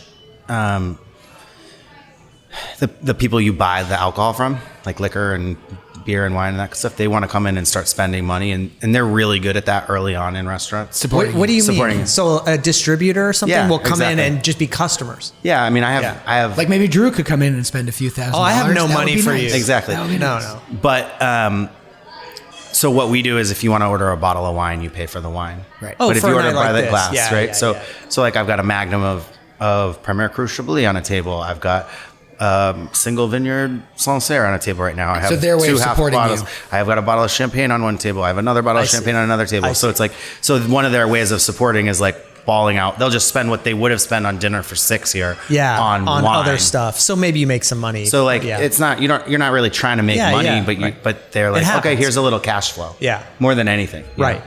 Right. So. Well, the reason I asked is we were on a call earlier today with a landlord who's like grinding us. We're trying to get this deal done, grinding us on like how much the percentage rent be and how real their numbers are and their P&L, and like All that shit's made up. in this the hidden costs, right? But still the hidden costs, what it takes to get to this point in opening a restaurant, and even on through today, the amount of money you spend on humans and on budget and doing what you do to get to this point, like it's a massive undertaking. And I think it's so, the landlord community, not all landlords, not all of our clients, but so many of them just don't really understand what it takes to get to this point in opening a restaurant. Yeah, and I mean the hardest part for me is like you reach a point in which you need pens and paper and ink and a printer and a safe and rubber bands, and the list goes on and on and on. You need silverware dividers, and you need some place to hold the pens, and you need you need check presenters, and and so you reach this point where you just don't have an option but to spend the money. And and oh, by the way, in terms of time, you've been at this for 2.5 years and haven't made $1 on this thing yet. Correct. 2.5 years. Yeah. And I mean, it's why it's people- harder when you're doing it for the first time. Like I have a team of people who handle that now, who handle a lot of those things now. You know, hopefully we'll get Jenny in here, who's been with me for a long time. There are people here that are managing things for you who you've never, you've only met for a month. We hired a new manager today who starts tomorrow. Yeah, it's Right. amazing. Yeah. You know? It still has to happen no matter what. 100%. Yeah. So, But By it the is way- nice. And Jenny is like your. when I did my stage shift at Eastern Standard Yeah. in September of 2005, Jenny was who I staged with. Right. So you've known And her. Beth. Jenny and Beth. Gotcha. So I food ran with Jenny and I worked on the bar with Beth during my Yeah. stage shift. It's nice to have somebody So like Beth that. was in the bar when you started at ES. Beth opened Eastern Standard. So Wow. you're going to get, Beth opened Eastern Standard. She was the bar manager at Teatro and Pagal. Before that, she was at Number 9. Was Jackson at ES when you started there? Jackson was the opening bar manager. And they fell in love and they have had their 2 kids. They're no longer together, but that Restaurants. all happened behind the bar of Eastern Standard. Hey, whoa. Well, What do you mean by that? Okay, Drew. All right, I got to go. When Drew acts like that, Thanks, Tom. See you soon. Amazing. All right. What else we got? I think we keep rolling though at some point Yeah, tonight, we're right? gonna Do you get- have to leave tonight? What's No. your kids are? I haven't really touched base with Ronnie. Yeah. We're just kind of here. Hanging out. It's just Monday night, just a rainy Monday night in Boston. Are you coming in to talk to us? Hi. How are you? I haven't seen. Yeah, come. Yeah, let's go. Come over here. Tommy's like, you gotta go in. Come grab the headphones. Can I get like Grab the headphones. questions ahead of time? Beth? I- Yeah, we haven't seen you in a really long time. Yeah. Do you remember Brooke? Yeah. Yeah, when we opened Alcove. Wait. Wait. Get on the microphone so we can hear you. For a while, The- and then yeah, there exactly. was like this little thing, the pandemic, which was insane. Yeah. Yeah. So who are we talking to now? Hi, I'm Beth Cannon. Nice. Yeah. Welcome. Thanks for Thank coming you. in. Hi, Yeah. Beth Cannon. You're another Absolutely. longtime friend of Tom's. I am. Yeah. I am. Yep. Can you get right up to that microphone? I can. Yeah. Thank you. Better. Yeah. So yeah, I've known Tom since he started working as my bar back on the bar at Eastern Standard in 2005. So you got to boss him around. Oh no. No, it doesn't happen. No, he was a little general even as the bar back. Yeah. That's so good to know. He did keep us in line for sure. And he was just a baby. I think he was 21, 22. Was that his first job in the restaurant industry? Oh, God, no. No, because No, he grew worked up- for Chris. He Yeah, worked yeah. for his Yeah. They Was might- his first job outside of Chris's restaurants? Might have been, right? That's a good question. I don't know what he did in Ohio. He might have worked out there. But yeah, I mean, he did back Eddie. He did. Yeah, he Which was is with his Chris. uncle's. Yeah, Yeah. exactly. So possibly, I don't know. So he came on and bar backed for us. And just for listeners, Chris Schlesinger, kind of legendary character in Boston. East Coast Cambridge Grill. Restaurant scene. Yep. Yeah, and he's invested in other restaurants and things like that. But Okay, that's yeah. kind of one of his Yeah. big ones. Yeah. Chris is amazing. Yeah, it's Tom's uncle. Yes. Yeah. Yeah. So he came and worked for us, and we became like besties immediately. Immediately, we were really close, and then all sorts of things. I got married. He was like at my wedding, the only other person at my wedding. I had kids. He's essentially their godfather. Yeah, they're Tom- right outside our little glass fishbowl Tom. here. They're taking a That's picture of Tom. you. They have an alcove sweatshirt, which is very cool. 100%. Yeah, Yeah. Kids are having fun. Brooke designed that. Yeah. So it's kind of cool to see. Yeah. Yeah. Yep. Kids are having fun tonight. They look like it. Kids are having a blast tonight. I love that you came in with a glass of wine. I think that should be a prerequisite now for all of well, our I guests, saw no Sarah matter where we Clasby are. walk in, and I was You're like, like, that's "Oh, cool if you looking." can drink in there, I'll go. That's cool." Yeah, but Jesse, I think Yeah. even when we do these in our office, we should encourage people to come in with a just straight away glass of wine. Like, Well, we're normally recording at 10 a.m. yeah, well, that's okay. Okay, fine. Exactly. All right, fair. Get people loose. Yeah. So, what did you think tonight? Be honest. Tom will listen back. and- Amazing. Well, Yeah. of course, I went through friends and family at Alcove as a manager. Yes. That was a really intense experience. Like, Tommy seems very changed. Yeah. He yeah. seems so much calmer. Yeah, well, he blamed it on the fact that he's not the general manager here, and he was at Alcove. And I'm like, dude, it was your first restaurant. You know, like, you were going to be stressed out no matter what.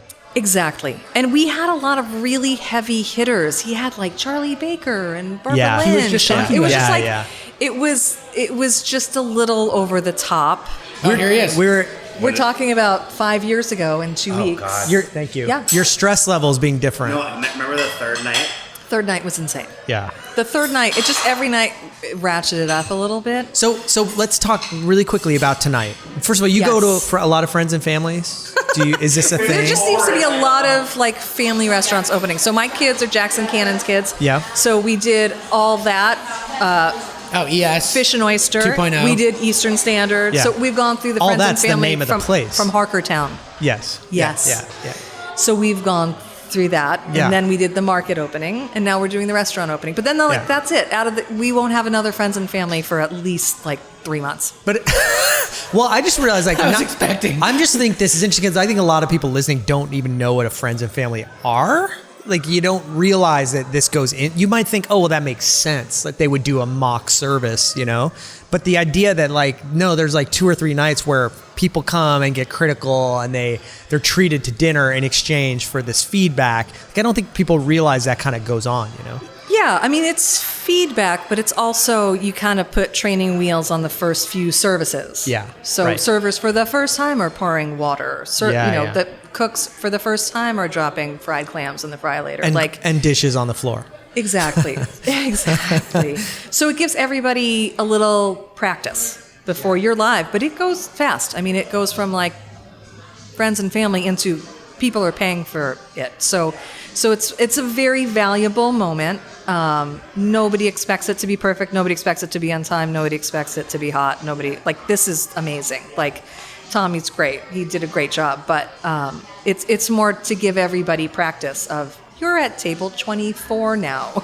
Yeah. Well, so much has to happen to get people their food at the right time, right? Like firing the tickets and getting the drinks. Like all this stuff has to be orchestrated, and so many of these folks, like they're doing it in a new space with new equipment for like the third time on the first Exactly. night. Like, Exactly. crazy. Exactly. Well, we know for the fact that they were just finalizing the food menu 2 hours ago means that they probably weren't cooking it, you know, until very recently. Right. You know, Yeah. so it's always fascinating to me how this Yeah. stuff just kind of comes together. And I was in here 4 hours ago, and I'm like, how's this place going to open in 3 or 4 hours? Like, it doesn't really make sense, let alone the fact they don't have menus to look at. But there was just stuff everywhere, and they were, you know, but somehow it all comes together. It's very impressive to be a part of. It's brutal. It's very stressful. Yeah. And I wish that it were more humane on people in the restaurant business, because I really feel like the ramp up is so fast and furious. But as soon as you can turn that key, you've got to start letting people come in. Yeah. It's just the We way gotta that start the making business is- money, too, It's the you way the know. business is built. Yeah. So friends and family is great. I mean, you get to practice at getting things out the window, out off the bar. You know, people are opening bottles of wine and literally learning the table numbers.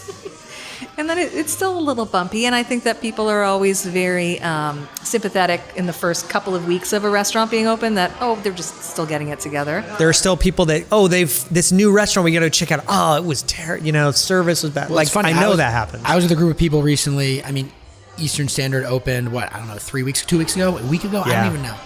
And I was yeah. privy to a conversation where someone was like, have you gone yet? And like, like, how was it? And it's like, it's so unfair. Yeah, it is Lay up. unfair. I mean, Dev's written articles about both of those restaurants Yeah. already. And Just it's recently. like, they're not reviews, but it's like, wow, this is really early. Like, It was Yeah, nice but what she wrote about it. what she wrote was amazing. We interviewed but her, and it's- she was she said she likes to wait, but she Right. did come to this one very quickly. But Yeah. they were also favorable. They were different. They were more about like what they meant. The restaurants mean to Boston. You know, I thought it was a nice review. It's not a review, and it was beautiful. I Yeah. loved what she You're right. said. It's not a review. But it's still in the It's an press, so announcement. you're increasing the people who are coming in immediately. Yeah. You don't. It's not. There's not a slow ramp up. It's like literally lights are on, Yeah. doors are open, And you and gotta be it's on. crazy. Yeah. It's crazy. Yeah. Well, is it easier to be a part of a friends and family sitting at a table dining than, you know, being on staff trying to make 100%. Were you drinking champagne earlier? Did I see a little? I was, yeah. I had a half bottle of Raventos Rosé, Yeah, it looked nice. which was incredible. Now I'm doing a little halvesy of Chianti. very nice. Why not? Do you miss the adrenaline though? Those feelings of opening a restaurant? We were talking about that earlier with Brooke. A little bit. Yeah. A little bit. Something fuels you and it's exciting. And My attention works with restaurant work. Like the way my brain thinks is very much, it's very fast, right? Yeah. And Tommy's very much the same way. Yeah. So, yeah, I do miss it. Yeah. I do miss it. Yeah. But it's okay because they're public places and I can always come in and have dinner. Dine. Exactly. Yeah, I'm sure they love having you. Yeah. Well, thanks for stopping by. This was awesome. Absolutely. Yeah, what else? Yeah. This is fun. Yeah. What did you eat tonight? Yeah. So we had oysters. From where? Do you remember? We had, I remember Mookie Blues. We had something from Barnstable. We had 3 different types of oysters. I don't remember. Then we had a tuna loin appetizer. Za'atar, avocado. Needs work. Is that the look? grapefruit, maybe? No, Oh, it was oh. delicious. You were trying to figure out what it was. Actually, Ace is going to kill me for saying this, but it had probably like 6 or 7 slices, and I took one, and I turned around, and it was gone. Okay, that's a good sign. Olives, Yeah. delicious, Okay. delicious. It's just, it was gone. Oh, I was furious. I was like, Well, is you Ace just housed it. is Ace your Yeah. child? Ace is my okay. Well, then child. that's It's okay. acceptable. Yeah, I thought somebody Sort named of. Ace just came over and ate your food. Yeah, no. Ace is my child. Ace is actually my last bar shift. I was like 8 months pregnant with Ace on Christmas. It was one of the most lucrative bar shifts I've ever worked in my life. Anyhow, else? so then Tom, little brother, had a hot dog as an appetizer, which he said was the best hot dog he's ever had in his life. I should get one. Did you see the I got a I didn't see steak. the hot dog on the menu. Well, they have one next door. Yeah. Hot dog on the menu. Wait, and he said it was the best hot dog? Best hot dogs he's ever had. Whoa. Jesus. Well, Yeah. Okay. So we'll be coming back for the hot dogs. Okay. Wouldn't it be amazing if this seafood restaurant became known as like the best hot dog in Boston? Would you be offended if you were Tom? I think he'd be pumped. Okay. So then for entrees, he had the hanger steak. Okay, I got that. Ace had the tuna steak, the wood grilled tuna steak, just because they wanted to double up the tuna. I had fried clams. I live in Quincy on Wollaston Beach next to 2 clam shacks. I eat fried clams all the time, and I will never eat another fried clam in Quincy. I will Nice. be here Okay, every time I want fried that's clams. great. Carrots, What are those? Vegetables? they're of some vegetable. kind? They're vegetables. Yeah, I thought you were eating more vegetables. They're green? Aren't you eating more They're vegetables? not these green, days? actually. They were like orange and I don't yellow. know. They're beautiful. I've heard of them. grilled. So it's like all that smoky goodness. I think my dog has a carrot now and then. And a honey nut squash. It looks like a tiny That's- butternut, but that's with a what- thin Wait, skin. It was delicious. did you get a side dish? Oh, because you're a vegetarian. There was really nothing else. That's good feedback. There I needs got to be tell a you, bit. the squash and the carrots were slamming. Yeah, we should put in for a Okay. carrot, too. Slamming. But you don't eat a lot anyway. Okay, sorry. Go ahead. Veggies were great. Okay. All right. Yeah. So success. Thumbs up all around. I cannot wait to come back. It is Cool. exciting to think about the city seeing this restaurant. Yes. It's beautiful. Yeah. Yeah, It's a in nice an restaurant. amazing location. And by the way, this restaurant will further humanize the seaport. 100%. What do you mean by that? It will make it more accessible. It will make it more exciting. It will make it more desirable for Bostonians. It adds something that I don't think is in the seaport currently. It adds a level of hospitality that I think with Tommy and his team. Not that, I mean, there are great restaurateurs, great local restaurateurs in the seaport currently, but I think this is something really different. It is. That's my Absolutely. sense. Absolutely. Yeah. The market was great. I came to the friends and family for the market. Did I see you there? And I No. got some blue. We didn't cross paths. Yeah, okay. We weren't there for long, but I got we ate some hot food, but I also took home pickled herring and smoked bluefish pate. It was so good. I was like, if I lived in the seaport, I'd be getting girl dinner from here like twice a week. 100%. It's so good. Cool. Well, Yeah. thank you. Can, for can I saying ask hello. one more Oh question? my I God. keep Of course, forgetting. Yeah, yeah. no. So we're working on a project in Quincy, and we're really intrigued by Quincy and Quincy Center, and there's Yeah. so much opportunity there. It's a really diverse community. Yes. And it's always been one of these cities that's like, it's going to happen. It's going to happen. It's going to happen. And I think for many people, it has happened. It's actually a great place. It's happening. Right? It is happening. So can you just tell us a little bit about Quincy? Because we love it. Gosh, so Jackson and I were in Somerville before when we were looking to buy, right? I'm pregnant with my second. We're like, Somerville's way too expensive. I'm like, what And about when was this? what about Quincy? I was pregnant with Tom in 2009. Okay. And he's like, Quincy? No, I'm saying Quincy. And I was like, it's like beachfront. It's insane.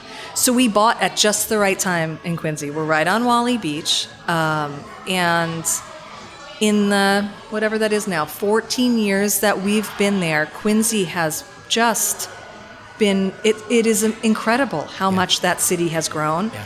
It is so beautiful. The town center's gorgeous. My kid goes to public schools. I love it. I love Quincy, and the commute is incredible into Boston. I mean, It honestly can't be beat. Red line. 3 red line stops. 4. Just like a Quincy There's has. 4. Is it 4? There's 4. There's North Quincy and Wollaston, Quincy Center. which were kind of in between. So from either of those stations, we're like a 10-minute walk. And then there's Quincy Center and there's Quincy Adams. Oh, right. Yeah. So there's 4 red line stops and a commuter rail stop. It's awesome. Wow. I love Quincy. Well, Quincy, Mass, baby. yeah, this episode is actually sponsored by Quincy, Quincy, Massachusetts. 3 red lines, 4 red lines. Well, I'm excited that you're in Quincy. Quincy's great. Quincy's great, and Quincy gets better every day. Jesse's I our love Quincy it. expert in the office for sure. He spent a lot of time there. I've been working Quincy for like 10 years. It's getting there. Yeah. It's exciting. It is. Yeah. It is. Yeah, I dig it. I dig it. All right, we'll the see you in farmer's Quincy. market, like the whole thing, Yeah. like downtown's just great. Very fun. Home of 2 presidents. 4 presidents? 1 per red line. We're get actually outta here. members of the Unitarian Church that has the crypt with the Adamses in it. In the new park there. Yeah. Yeah. Yeah. Is it 4 presidents? Did I mess that up? Name them. I think there's 4. Can Oh you name gosh, them? I can't. I can't. But Abigail Adams. I mean, she was wife of president and mother of a president. So that's We're 2 going to right get into there. fact-checking territory, and Brooke I is not feel in the like- mood. there's like a later one that was born there. We'll get back Someone to you. very You're odd. going to be here for a little while. I will. We'll get back to Good. Yeah. Okay. Awesome. It was good to see Thanks, you. guys. We're going to get Yeah, some you food too. here, hopefully. Good We'll, luck. we'll eat, Good. and then we'll come back. All right. Thanks, Beth.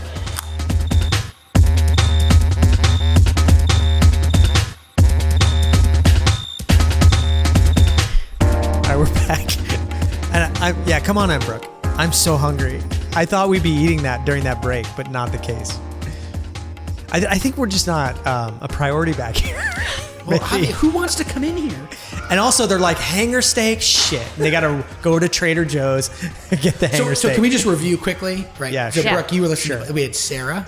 Yes. And we had Beth. 2 like really awesome industry Yeah, folks. yeah, Who worked at some legendary restaurants. That Yeah. was fun. Yeah. it was good. It was nice and to now see Beth again. It looks like somebody Familiar else might be face. coming back as well. Yeah, no. Tom says he's bringing our next guy. Tom's here. wrangling people to Yeah, who come do we on. got here? Yeah, Brooke, you can Oh, man. sit Yeah. down All during right. this Here we too. go. You don't have to stand. I don't mind standing. Oh, all right. Here we go. Who's up next? Hey, All right. Introducing. come over here. Hi, Brooke. Hi. Nice to meet you. Nice to meet you. How's it going? Put those headphones on. Hey, man, how are you? Hey, Steve. No, you're good. But the headphones have to go on. There we go. Here you go, right here. Got him Yeah. for Here you. we go. So Steve is with MS Walker. Oh, Are we live? So you're come over to this microphone. So you know my friend Scott Allen. Who doesn't? Yes. Right. Brooke, Thank you, Tom. can you angle that up because he's a lot taller than some of our other people. Yeah. Steve, welcome to the Graffito podcast. Yeah. And what brings you here tonight? Tom Schlesinger. Yeah. Yeah, the Crown Prince of You got Boston, that invite right? in the email, and you're like, yeah, all right. No, I got a phone call at 1:15. What are you doing tonight? You know, I'm like, Tom's doing Friends and Family. Let's go. Yeah, you got to fill some seats. Did you catch that? Yeah, Crown yeah. Prince of Boston. That was nice. Tom is the Crown Prince of Boston? Yeah. Who else would be? Who else would be? Exactly. Oh, I'm a little upset about that. I'm sorry, boys. Graffito's not the Crown Prince of Boston. So. But I know Scott. Come on. That makes you the Crown Prince of Brookline, maybe. Yeah, it's true. Probably true. Steve, where are you at? Have you eaten yet? Are you just drinking wine? What's happening right now? Let's see. Pre-cocktails, champagne, white wine, 3 rounds of appetizers, waiting on entrees. Okay, so perfect timing to come Yeah. talk to us. We're And you're not- drinking we're- red wine right now. Do you go to a lot of friends and families then, having sort of being in the business that you're in? I do indeed. Yeah. Yeah. My role at the company is finding all the new restaurants that are open. This one was easy. Tom's been a friend for a long time. But Yeah. It's so yes. When you go to friends and family, have you had any odd experiences at a friends and family? Yeah, tonight. Being on a podcast. Yeah. They don't do that in them. Typically they don't. But, Yeah. you know, it's like I'm 6'3". Yeah, I noticed. And We're trying to get you to talk into the microphone has been challenging. But yeah, you're almost there. You're almost I'm there. almost there. Oh, right so, there. all Right right, there. good. There you go. Yeah, yeah. Sweet Perfect. spot. So, the chair I sat in tonight, I couldn't touch the floor with my feet. So, Oh, yeah. are you in the bar area? Yeah. Yeah. How many times have you come in? Are you visiting the space as it's under construction? What is how involved are you trying to get with the client kind of before this step? So because of my relationship with Tom, I knew an awful lot about it. I literally have only seen this place from the outside. Yeah. Because Okay. I either want to know everything or I want to know nothing. So I saw this place as a blank slate, and Tom would share pictures with me as it was going on. So if I can't walk through on a regular basis, I only want to see it when it's done. Yeah, it's cool. Oh, Yeah. the design elements of this place are spectacular. Yeah. What's your favorite design element? The wall I'm looking at right Yeah, now, this kinda weird, that looks like scales on a fish. Yeah, someone Yeah. compared it to a dragon, but I think the scales on a fish is the intention I behind think it. that was probably Yeah. the intention. Yeah. Yeah. Yeah. Yeah, hook and line has nothing to do with dragons. Correct. That's Right. what I was thinking. And are you drinking a wine that you are working with Tom on, or is that something- Absolutely not. This was something that's been sitting in my wine cellar for 20-something years. so you brought it tonight, just kinda Celebratory. celebrate. So I brought it to share with Tom and the group that was at my table tonight, because you very rarely get this experience with having so many people that are so excited about so many things. So we're drinking a 1997 Chateau Latour. So How is it? it is singing like it's a chorus right now. So Well, Steve, I have a question. So, when you typically work with restaurateurs, Tommy included, how early do you start talking to them about their bar program, what they're ordering? When do they place their first order? Like, really curious when you engage. So the conversation with this restaurant started probably 9 months ago. With Tom, we have a spectacular relationship. Yeah. And this thing has been in the works for a long, long time, but this is an atypical situation. Typically, when I find out, or somebody on the team finds out that somebody's opening, it could be as quick as a week. Yeah. Typically, I like to find out 4, 5, 6 months in advance, and there's a lot of tricks in the trade that help me get there. But every once in a while, we miss, and we find these guys a week ahead of time, and you got to go in with a full court press. And Do they have a plan though? A week ahead? Are they working with somebody else, or do they what is their? the challenge is, everybody who's building a restaurant thinks that the wine list and the cocktail list is the easy part of it, and it's not.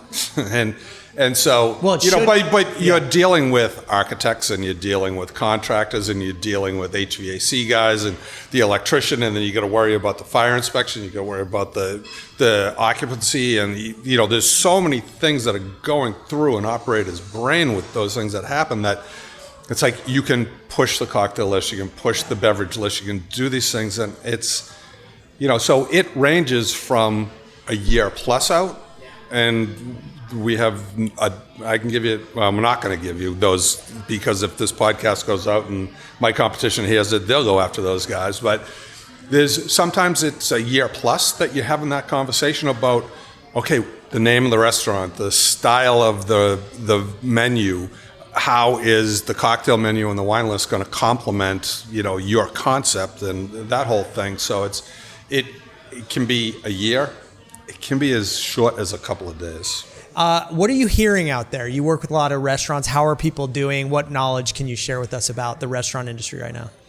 So I would tell you the restaurant industry is strong. The level of having enough staff, with people being able to be confident enough to give great service, the entire time they're open is good. I talk to a lot of people, and that's the number one question I ask is, do you have enough people? Do you feel comfortable with the, Yeah, that was a real issue like 6 or 7 months ago. It was like, they were pulling tables from restaurants. They were, not seating as many people because of that. Less and less restaurants are closed on Mondays and Tuesdays now. These And that days, was, yeah. and that was the real reason, is because they didn't have the people to do it. They have it now. It's like, all right, there's still some restaurants that are closed one day a week. But part of that is, the new evolution of the restaurant business is that, a lot of operators figured out how to be as profitable or more profitable being open less hours. And and that part of it has made them better operators. And I think, And they've had to, right? But it also It's gives managers a break. and by extension, I think it's benefited all of us that go out to eat, because you have more confidence in the experience that you're going to have when you go out. Right. So is going out to eat at these restaurants part of your job? yes. Yeah. So are you out how many nights a week? Used to be 6 or 7. You're kidding me. No. With your wife, with people, or do you kind of? Yes, and yes. Okay. Yeah. Okay. Yeah. So at least you're together. New restaurant opening, supporting, Right. people that have been long-term, supporters and customers, and every once in a while, my wife has to go out. So. But at a certain point, it's work for you. Like no? Nobody feels bad for me. Yeah. I Well, I mean, don't yes. you don't have to- No, but Is everybody it work? looks at you saying, Yeah. like, this guy's got the best job You ever. have the but- best job in the whole world. Yeah. All right. So, can I ask Yeah, you a yeah, question? yeah, yeah, 'Cause I think this is interesting. Yeah. Steve, my assumption is that when you engage with a restaurant and you're talking to the owner who's a chef versus somebody like Tommy who's got a last 20 years working behind bars, it's a really different conversation. Right? Not prison. Yeah. Like the bars. It can be, yes, but you just change the dynamic of the conversation, right? And it's like, wine and spirits have incredible flavor too. Tasting wine with chefs is something wild, because when they smell it, they immediately pair food with it, right? Uh-huh. They stick their nose in the glass and it's like, oh my God, that's going to go perfect with my ossobuco, or that's going to go perfect with my scallop crudo, or, those things. And so the way chefs think about flavors is just one of those things that really gets me going, because cool. it's like, because they think about it totally different. And when I start thinking about it differently, it makes me better at what I do, hopefully. And, so it's having both of those experiences. At the end of the day, the restaurant business is a business. You have to figure out some way to take passion and combine it with your investors and make a ton of money, right? I mean, that's the goal. And when you can take the passion from the business side and you can take the passion from the food side and you can marry those things, and after 30 plus years of doing this in this business, to be able to intertwine those things as you go through the experience of somebody else opening up a new restaurant. And it's something that I love to do, and it's something that I get to do every day. Do you ever see these restaurants opening, you're in there and you just see things not right? Do you ever say like I want to help this person figure this out, like they're not doing something right? It must be hard to bite your tongue and to just let them do their thing. How many listeners do you have? Not many. All right. There are 3 of us in the room. That's about it. No. So if I looked at, but I mean, it must be hard because you've been through this. You know it. You've seen success. You've seen failures. You see a new client going down that path. How do you say to yourself, like, how do you approach that person and say, listen, not right? I'm a glass half full guy. Yeah. And I'm in sales. So if there's an opportunity for me to help steer, direct, guide somebody that might need a lot of help. Yeah. I mean, after you want them to be successful, and that helps your business. But and I think it's my job to try to help them be more successful. Yeah. So if I see some of the things that you might have been referring to earlier, I try to guide them away from those. So, yeah. Does that happen often where you find yourself in that position? No. Okay. Right. Okay. Oh yes, but yeah. Yeah. And it happens. are nights like this a fair indication of how a restaurant's going to be when it opens its doors to the What do you mean, like vibe and is a energy friends and family? Like, we're yeah. here, and like this is a very different kind of night that many people don't experience, right? So for a typical restaurant, no. Yeah. Because you're putting all sorts of. In a typical restaurant opening, everybody comes in is going to tell you how great everything is, and they're not going to point things out, and they're not going to make suggestions about this, that, or the other thing, because they're afraid they're going to hurt somebody's feelings. It seems like that's the point of the night, though. That is the point of the Yeah. night. So friends and family is it's a really rough run through of what a restaurant experience is. My wife years ago told me she didn't want to go to friends and family anymore because she didn't feel like she was getting the experience that she wanted when she went out, right? Yeah. Because, because you ordered 2 of something, you got 1. You ordered, so it's like, but that's what friends and family is, right? There's a whole crew of people in the kitchen that haven't cooked these things before, and they have to make mistakes, and that's what your job is at Friends and Family, is to be the guinea pig for young Mr. Schlesinger in this particular case. Yeah. And if you were standing here, what would you, hypothetically? I know since he hasn't been here, you've said some pretty horrible things about him. But now that he's here, you can, be honest. Well, listen, it was really great to have you. Thank you for coming in. This is a great perspective, and Tom keeps bringing people in, so we're gonna keep rolling. We got a special one next. Somebody By else. the way, I heard Steve brought some nice wine in. Yeah, that's rare, right?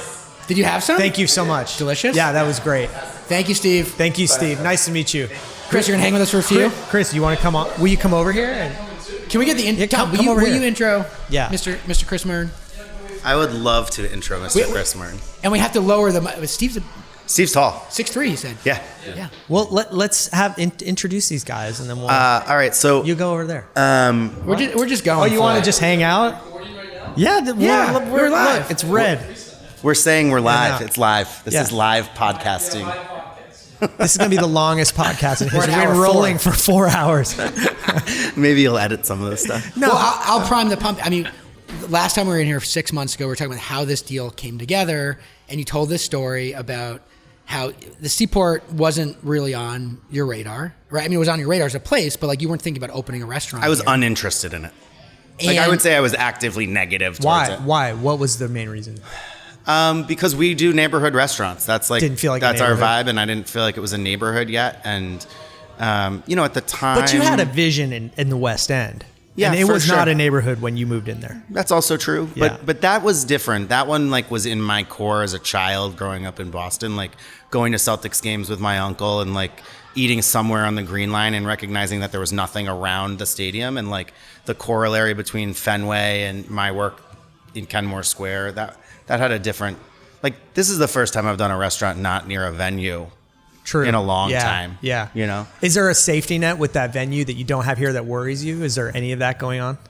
If this wasn't going to be the most populous neighborhood in the city, I think probably the answer would be yes. But I think that, you walk around this neighborhood and you feel the energy, you feel, the excitement. And when we came down here, I said it earlier, there were 500 people having lunch in the park, and so that just naturally. And that was on your first tour of the space. Yeah. And I assume you were with Chris, who happens to be sitting here with us today. Yep. And I assume Matt was also here on the landlord side, or someone from his team was definitely here. Yeah. So Chris turned to me, this is how fucked up this story is, right? So it's middle of COVID, we're doing fire pits. I tried to tell him our kids might listen to this. But Jesse's kids. It's he's having an old fashioned at the fire pit with some buddy of his, I don't know, buddy or work associate, I don't remember. And he's like, I got a deal in the Seaport, I think it's gonna fall through, and if it falls through, I want you to look at the space. And 3 months go by and nothing really happens, and I sort of am like, okay, this isn't gonna. I'm like, I have no bandwidth for it, and then Chris calls me and he says, I need you to meet me down in the Seaport. And Chris and I pass a lot of stuff back and forth, as I think any good relationship between a broker and their clients occurs. So I get something from Graffito and I'm like, oh, who's in the leased space? And he says, I don't know, I'll find out. And we're all interested Totally. to figure out what the actual landscape is going to be. Seldom does Chris turn to me and go, I've got a spot you need to look at. A lot of times he'll be like, I consider this. I don't think this is great, but maybe. And seldom he's like, you need to meet me down somewhere. Because he's trying not to waste my time. Yeah, right, right. And then he brought me down here, and I was kind of like, fuck you, man. Really, we got to go through this. And I started to toil on it. And, I said Chris came into the market with his boys, 2 weeks ago? And I said to his boys, I was like, this all happened because of your dad. And had Chris not brought me down here and introduced me to this project and this space, we wouldn't have done this. And it was I remember it as a little bit of arm twisting. Maybe you don't remember it the same way, but I genuinely credit Chris's work as being sort of the starting point of this whole process. The really important lesson here is it was all about that relationship that you already had with somebody. Absolutely. And if you don't have those relationships, it's really hard to know who to talk to understand what the landscape is. Well, and interestingly, I guess 7 years ago we met, 8 years ago, something like that. Rebecca, who owned the Gallows and Blackbird Donut and Banyan. I was just after I left Island Creek. I'd spent like 3 months in Westport trying to get my head straight on what I was going to do, knowing that I wanted to do a restaurant, but like trying to figure out how to do it. And I went in for dinner with one of my friends, Caroline, who's actually here tonight. And we were sitting down and Rebecca came over to the table at Banyan. And I was like, I can't figure out what commercial real estate broker to deal with. Like, how does this work? Like, what do I do? And she goes, you need to talk to Chris Mearn. Like, he's the best. He's like a straight shooter. Like, he's exactly what you want. And truth be told, like, we've had interactions with other brokers that I don't particularly enjoy because I think a lot of times... Not me or Matt, though. Not you or Matt. Yeah. Not you or Matt. But sometimes you get into deals where the person on the other side spins the landlord's perspective, and then you go to sign and shit's different, And like that's the really hard part of this process. So you have to find a landlord partner, your real estate broker partner, and their real estate broker partner, and make sure that there's the ability to have like a truthful conversation through that process. Right. And I think Chris is fantastic at that. Yeah. So I'm going to give Chris the mic and Yeah, Matt I mean, the mic geez, now. I think he covered a lot, but you're more than welcome to join. Yeah. I gotta go. Yeah, you got stuff to do. I think you're like opening a restaurant tonight. I'm not sure. Curtin, you want to listen in here with these guys? Yeah, grab these headphones. Everything sounds better. They're hugging right now, by the way. Brooke It's a is nice like hug. our tech. Wait, Chris, so I assume we're just going to keep recording here. Yeah. Okay. Yeah, we are. So my gut is, like, you had a sense this would work for Tommy, right? You got him down here. But the other part of the relationship was trying to figure out how to make this work with Matt and his team, right? Before I answer that, I mean, I have to say, please send me this because I have to send that to all my clients. Yeah. That was fantastic. Yeah, I know. Tom I can edit it for you for a small fee. Just that bit. Chris's tires are fully pumped right now. How upset would you be if we edit this out of the whole podcast and you're just listening through 2 hours? Like, never gave me that part. Never gave me that fee, That was so buddy. good. The only thing you're going to have to edit, because I did have 2 or 3 glasses of wine, is the Boston accent's going to come out a little bit. That's so okay. If you can edit that, that'd be great. Yeah, we have a filter for that. Brings you right back. No worries.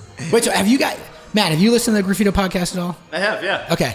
And Chris, you heard the first one with Tommy. I did, yes. Yep. So part of it is like the evolution of how these deals happen. Like, most folks have zero sense. It's a lot of work. Right. So anyways, so we're up to speed. You brought Tom down here. Did Matt know? Like, just walk us through. Did Matt and his team know that you bring Tom through? There's some history here. Oh, here we go. This is not the first deal that Chris had brought to this space. It's true. And we heard that. We know that. Yep. Yeah. Okay, keep on. Yeah. So we'd had some history on this space, and deals never fall apart. So no, never. And so there was a bit of skepticism. I'm sorry. Yeah, thank you. Yeah. Thanks, so there was a bit of skepticism when better. Chris came by again with another client. I said, "Here we go again."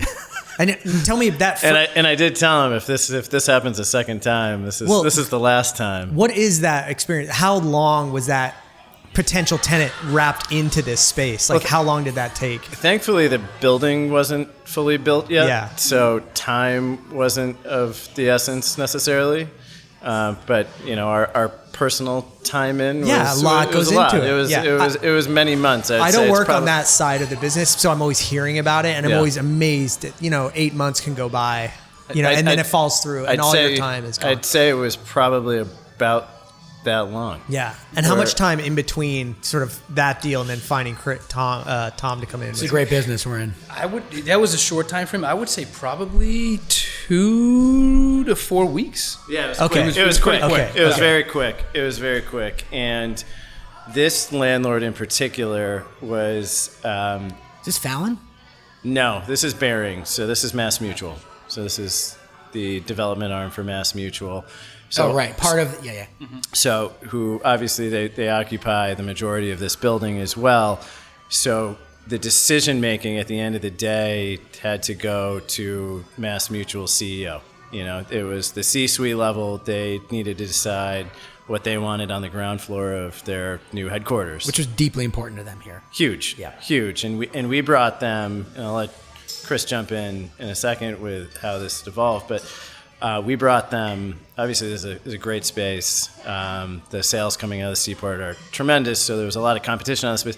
And so we had, probably half a dozen tenants that were vying for the space. All and restaurants? All restaurants, and great restaurants.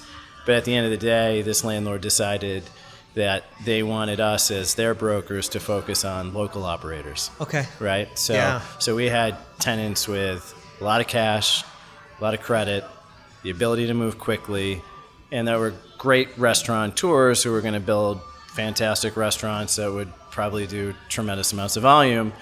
And they said, that's great, but let's put that on a pile on this side of the desk and let's focus on, see what you can bring us on the local side. And thankfully, Chris, as he said, 2-3 weeks later, brought us Tom. So that was kind of the evolution before the bringing Tom through the space. So there was some history here. And do you guys agree? I mean, I'll again state how it feels for me, or I'll imply how it feels for me, but there's something about doing a deal with a local operator like Tommy, who you know, and you come in here and you see that I think is special relative to some of the other kind of more regional national chains. And it's hard for those of us working in the business. There is something about really understanding, getting to know the human being, the individual human behind here is going to be here 80 hours a week that I think is quite special. Fair? Very fair. Fair, and we actually learned that here on Fan Pier. I'm going to eat some fish while you guys are talking. Yeah. About it. Do you want wine? Everyone else. Well, by the way, Matt Yeah. had the brandy. That's It's excellent. delicious. You're really going to enjoy it. I'm going to bring You the should wine eat it over. while Keep it's going, hot, keep though. going. So, Joe Fallon, who owns the rest of Fan Pier down here, who has several nationals. He's got Mastro's. He had Bobo, which, was not a local. And he had issues. And not only from the, going in and, having the relationship, but really who you have to communicate with after the restaurant is open when there are issues, right? So, the last piece of first generation leasing we did for Joe Fallon was what ended up being Davio's. And Joe lives in the building next door, right? And he's got Mastro's downstairs, which was bought by Landry's, who's a giant company, and you call and you get an automated system, and there's no human to talk to, right? So when the busboys are smoking cigarettes underneath a $5 million condo upstairs, and you need to call to tell them not to do that, there's not a human to speak to, right? So the same thing. There was a bit of an evolution where rent and credit and less TI versus more TI became less important than, can I pick up the phone and call the operator? Do you bring your landlord, do you bring them to Alcove? Yeah, well, that was ultimately how this landlord decided to go with Tom. There were other local operator options, and it was very easy to send people over to Alcove, and many of them had already been customers of Tom's over there. So it was like, oh, we like what this guy's doing. We'd like to see that downstairs from our building. So. Yeah, so that is a good way to put them over the edge. Yeah. Yeah, interesting. Yeah, it's a lot easier than putting somebody on a plane to Vancouver. No, this is fun. I mean, I think part of it is, again, like, how do these deals come together? The amount of work that goes in, the amount of patience. Like, this was a deliberate decision. You guys were obviously communicating about this outside of your work with Tom and your work with the landlord. And, like, these deals don't just happen, right? Yeah. Period. So here we are. Yeah, good job, you guys. Eating bronzino, drinking wine. It's not bad. What else for us, guys? Anything else? Doing a great job. Good. Keep it up. Keep it exciting. Keep doing what you're doing. Thanks. Hey, if you want to sponsor an episode, let me know. Thanks so You much, guys hanging for a while? You're out of here. We're going to hang for a little bit. All right. Two different answers. Yeah. Brokers. I got a longer drive. All right, we have food here, so we're going to take a break. Thank you guys so much. All right. See you.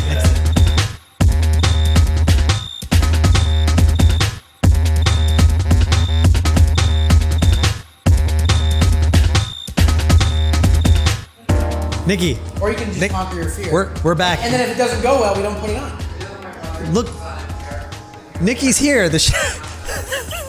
You know what's even more awkward? We can just talk about you. And we'll just hear you barely versus really clearly on the microphone. No, but Drew really wanted to hear from someone who's been in the kitchen. I said, if there's... How did the night go, Chef? Yeah, we want to hear about the experience. She ran crawling away. out. literally squeezing through the door. Oh my God. Wow, I do that to people. I got a couple more people for you. Great. Okay, who else are you thinking? Oh, chef's coming, Drew. Yeah. Chef's coming.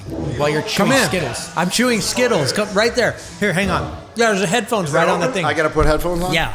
I've never done a podcast. Chef. Neither have I. No offense to Drew is here at Friends and Family eating Skittles. You got to love that. I needed right? a hit. Do you have to love that? I don't know. There's some really good cookies and cream going on down there. There's What? Some, Wait, yeah, what? And you're eating Skittles. Yeah, Where did you Come get right this? up to the microphone. Yeah. Hello there. Yeah, there. Yeah. Can you hear me chewing them? I can hear you. Oh, God. Oh, okay. How's it going, Mark? It's going. You're the chef here, going right? Good. I am the chef here. So how are things going on first friends and family? I mean, seems like pretty good. It's you go into it with a lot of like going a million miles an hour, and then it actually almost slowed down for me a little bit when service started. To be honest with you. What do you mean by that? Just trying to get everything in its place and get So that everyone was the set up. hectic And, part. Oh yeah, absolutely. Yeah. And then Absolutely. once you're cooking, you're Once in you're your cooking, zone, you're right? like, oh yeah, I'm cooking food, and it's this is what we're supposed to be doing, and it all starts to make sense a little bit. What has not been working tonight? Man, there's nothing that's been really broken or that's really like not. But if you had to say the team tomorrow, like we gotta improve. this is like we got to fix Right. this. Anything Yeah. like that? Just the systems of communication more than Yeah. anything else. I mean, Yeah. I think that's Nikki's awesome and she's a great communicator, and the people in the kitchen have been great. Like the cooks have been great, and the chef has been, everyone's been good, like listening and trying to communicate well. But just like our systems of communication can be, I think, a little bit better. Like we have an inside expo and an outside expo, and so. What do you mean? What are those? Just So we've for got people the person on the outside when the people are sitting in the dining room and say that they see the chef and chef's whites standing at the pass there.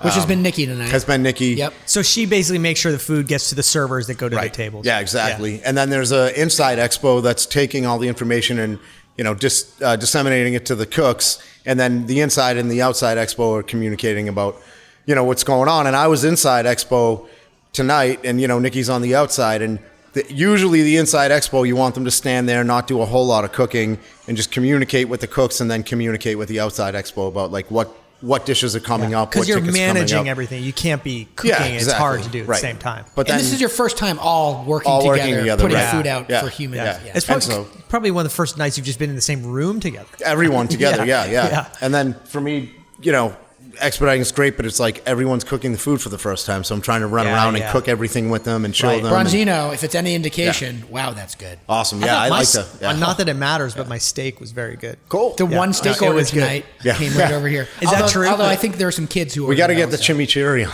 that. We forgot the l- chimichurri. No, originally. no, Did mine yours was have on it? it. Awesome. Oh, yeah. There were a couple at the beginning. That's I what was like, sold "What's it the for me." chimichurri?"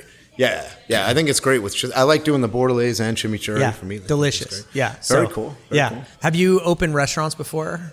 Once or twice, yeah. I've done a whole bunch of them in Boston, going back 20 years, and then in California when I was out there.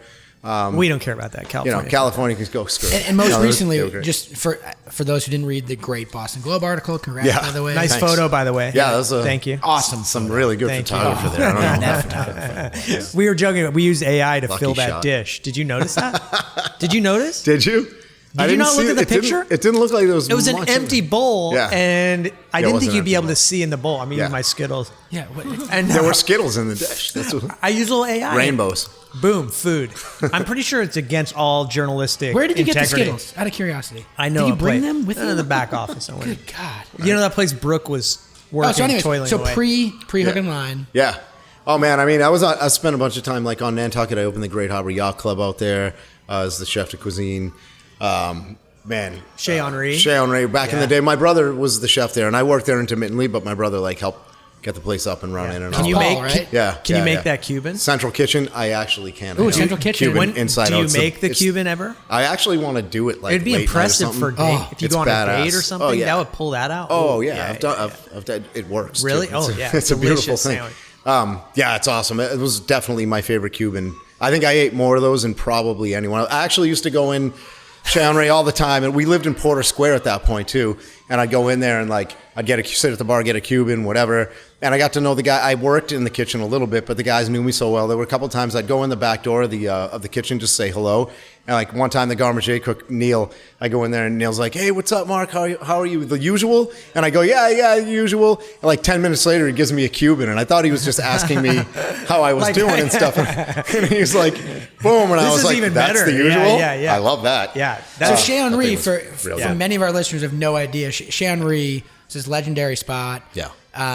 Paul's still he's at Mariposa right now. You can usually go in there and sneak a Cuban out of him a lot of times too. That is a nice little pro tip right there. Yeah. Oh, They do pop-ups, but if you call them too and you're like, "Hey, Paul, I want a Cuban," he might. Chez Henri was on Shepherd Street in Cambridge. And then it became Shepherd. Right. Then Luce. Renee. Then Luce. Luce. With now Renee. it's Moeka. Yeah, which is great. Michael Pagliarini and Pam. Fantastic. Yeah. So that space is kind of like It's a really cool space. Definitely is. It's got a lot of vibe. Are you cool with just the fish all the time, all the place here? Do you ever be like, "Fuck, like I just want to make 5 pasta dishes"? Yeah, right. I mean, at some point, I might start to feel that way. We don't. We only have lobster mac and cheese that's going to be on the menu right now. That'll be popular. Drew's still advocating for a menu change. I know. You said you don't like fish that much, right? No, I just don't eat it. You don't eat it? Yeah, I grew up in the Midwest in the 80s. There was no good fish. I mean, man, if you get into a tuna steak, though, it's like meat. Tuna's meat. You know, tuna's not fish. It's like fucking. Yeah, beef. I think at this point, my brain is. It is. Yeah.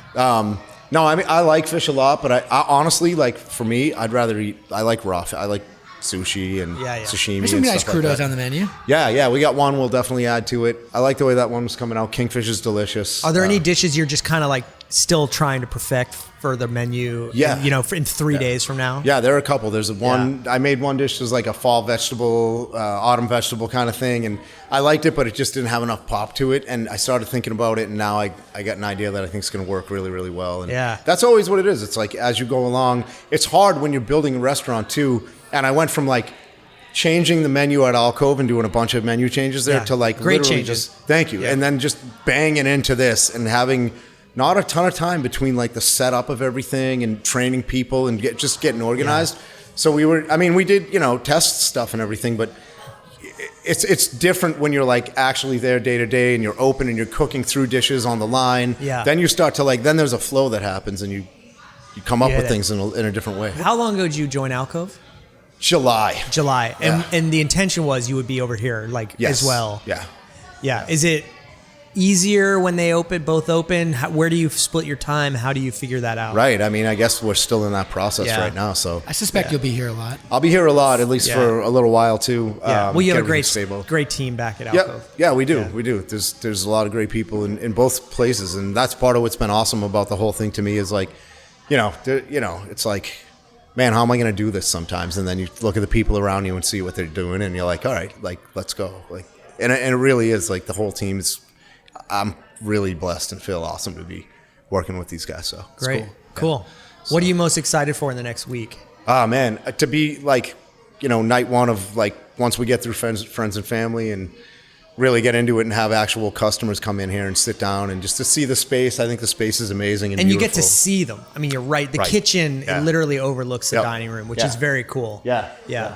I think it's going to be a lot of fun. It's it's a really cool space, and we're hidden on this little corner, but it's a beautiful little corner. I mean, you got the big park right across the street. I mean, even in the wintertime, I think it's a really cool little kind of like little gem hidden away. It's a great time to start. Yeah. Because it's not crushed. Right. Like, because in the summertime this here. Market and this restaurant are going to be totally crushed. Yeah. So you have some time to sort of get it in order. What are we? Is it October? October, the end of October, Yeah. Recording October 30th. Yeah, for those, or should we not do that so it's more evergreen? Edit it out. Jesse with that tidbit of information. Right? We've been here a while. Drew's been here a real while. Have you started getting feedback about the food tonight? We did. We got feedback. I was really curious, so I asked anything some servers critical that it needs improvement? Yeah, I mean, we're there were just being honest about the way the night's going. Right. I sold this night as being such a shit show, but it sounds like it's going really well. So I'm trying to put some sort of. Hopefully, everyone had a lot of booze tonight. Well, that's one way to fix that. Yeah. No, I think honestly, mostly better feedback than I thought. There was people asking for a bread basket and Someone didn't Really? get chimichurri on their steak. What do they want the bread to eat it with? It's just an old school bread Fish basket. sandwich? I mean, I don't know. That's kind of weird. I guess so. Bread basket's I like pretty it. old school, don't you It think? is. It is. Yeah. It is. Yeah. I mean, I'll eat it. Yeah. Yeah. Good Parker roll, no problem. Right? Yeah. Yeah, nice we were bread talking. basket. Yeah. Parker House rolls would be cool to like Soft make, butter, salted right? soft butter. Well, we got a little like Boston brown bread thing coming down the pipe, I think, with a little In a basket? Yeah, like a little like actually in a can. No, it's originally done in a can, which is kind of crazy. Friends and family opened our eyes to the need. Well, listen, are we keeping you? I know you keep looking back. I feel like I mean, you're you wanna feeling see a little- the dining room. Yeah, it's cool to see the dining room. Yeah, this room is excellent. It is. We got a beautiful view of the Yep. dining room. It's been Yep. really fun, and it got really crowded. It's starting to thin out now. Yep. Which is good because this podcast can finally come to an end. Wow, this has been a long one. We've been rolling for a long time. I've got a Did you job start ahead of me. like right at the beginning? We've been or so? starting and stopping. Okay, cool. But it's going to be a How many? Dare I ask? How many viewers or listeners? listeners. Some online. Hundreds. Just lie. Yeah. Yeah, easy. Yeah, yeah, hundreds. yeah. Excellent. That's Yeah. cool. Here he is. There's the man himself. Good. Good. It's still going. Yeah, they're grilling me, so to speak. Are they? You've been spending too much time here. Yeah. Too many Should times. I give up the? Should I pass these off or what? What's going on here? You stay as long as you want. You're there a chef. you go. Yeah. No one's kicking you out of here. Mark, but before you go, something I am really curious about, Yeah. and we got Tom here now, is, Tom is not a chef. You're the chef. The creative process between the two of you, Yeah. how does that work? I mean, Tom, we've both been around a lot of food for most of our lives. And, Yeah. Tom's worked in a lot of great places, and he knows food just as well as most cooks that I've encountered. A lot of chefs, so it's, and then he had a really interesting, unique idea about this restaurant space and what it can be, and it's exciting to me. I mean, when I went down to Westport and we started seeing we're riding around on the oceans and going to some of the restaurants around there, but then seeing like the farms around there too. It's a really interesting, idea to kind of combine both and lead with the fish. Yeah, yeah. Do you think your relationship here would be as successful without that buffer at Alcove? Like, wouldn't it be so much harder to just jump right into a new restaurant? Probably. I imagine a lot of chefs don't have that opportunity to actually work somewhere else with them. Right. That's already established for a few months, and Yeah. then going into it seems like an advantage. Yeah, it definitely is an advantage. Yeah. Tom, you got to... Both Yeah. spots We're getting waves. waved at. We're getting waved. Not us. Tom. No, I'm waving. She didn't even look at me. Yeah. You disregard. You just jumped. I thought I had a good question there. You didn't like You my did? question? Yeah. He answered it. I guess so. Yeah. I think both spots are really. I mean, Jesse, we unique, had too. enough of the answer. Yeah. Move on Got to the enough? next question. Next question. Wait, we got all night here. Mark, his time is valuable. It's been. yeah. It's nice to stand still for a second, but. Yeah, and I'm sorry you're standing. We didn't have a seat. Yeah, no, area, I wouldn't have it any other Yeah. way right now. Cool. So thank you guys. Yeah, thank you, Mark. Have a fantastic Looking rest forward of the night. Thank we're you for having us. I'll be here on Wednesday, but out there. Oh, boy. Somebody invited me, not Tom. There you go. Very cool. So I look forward to it. Nice. Yeah. Thank you, gentlemen. Yeah, we'll talk to you soon. We'll see you soon. 9:37. That's it. What? That's pretty what? great. You mean that's it? Like that's the time?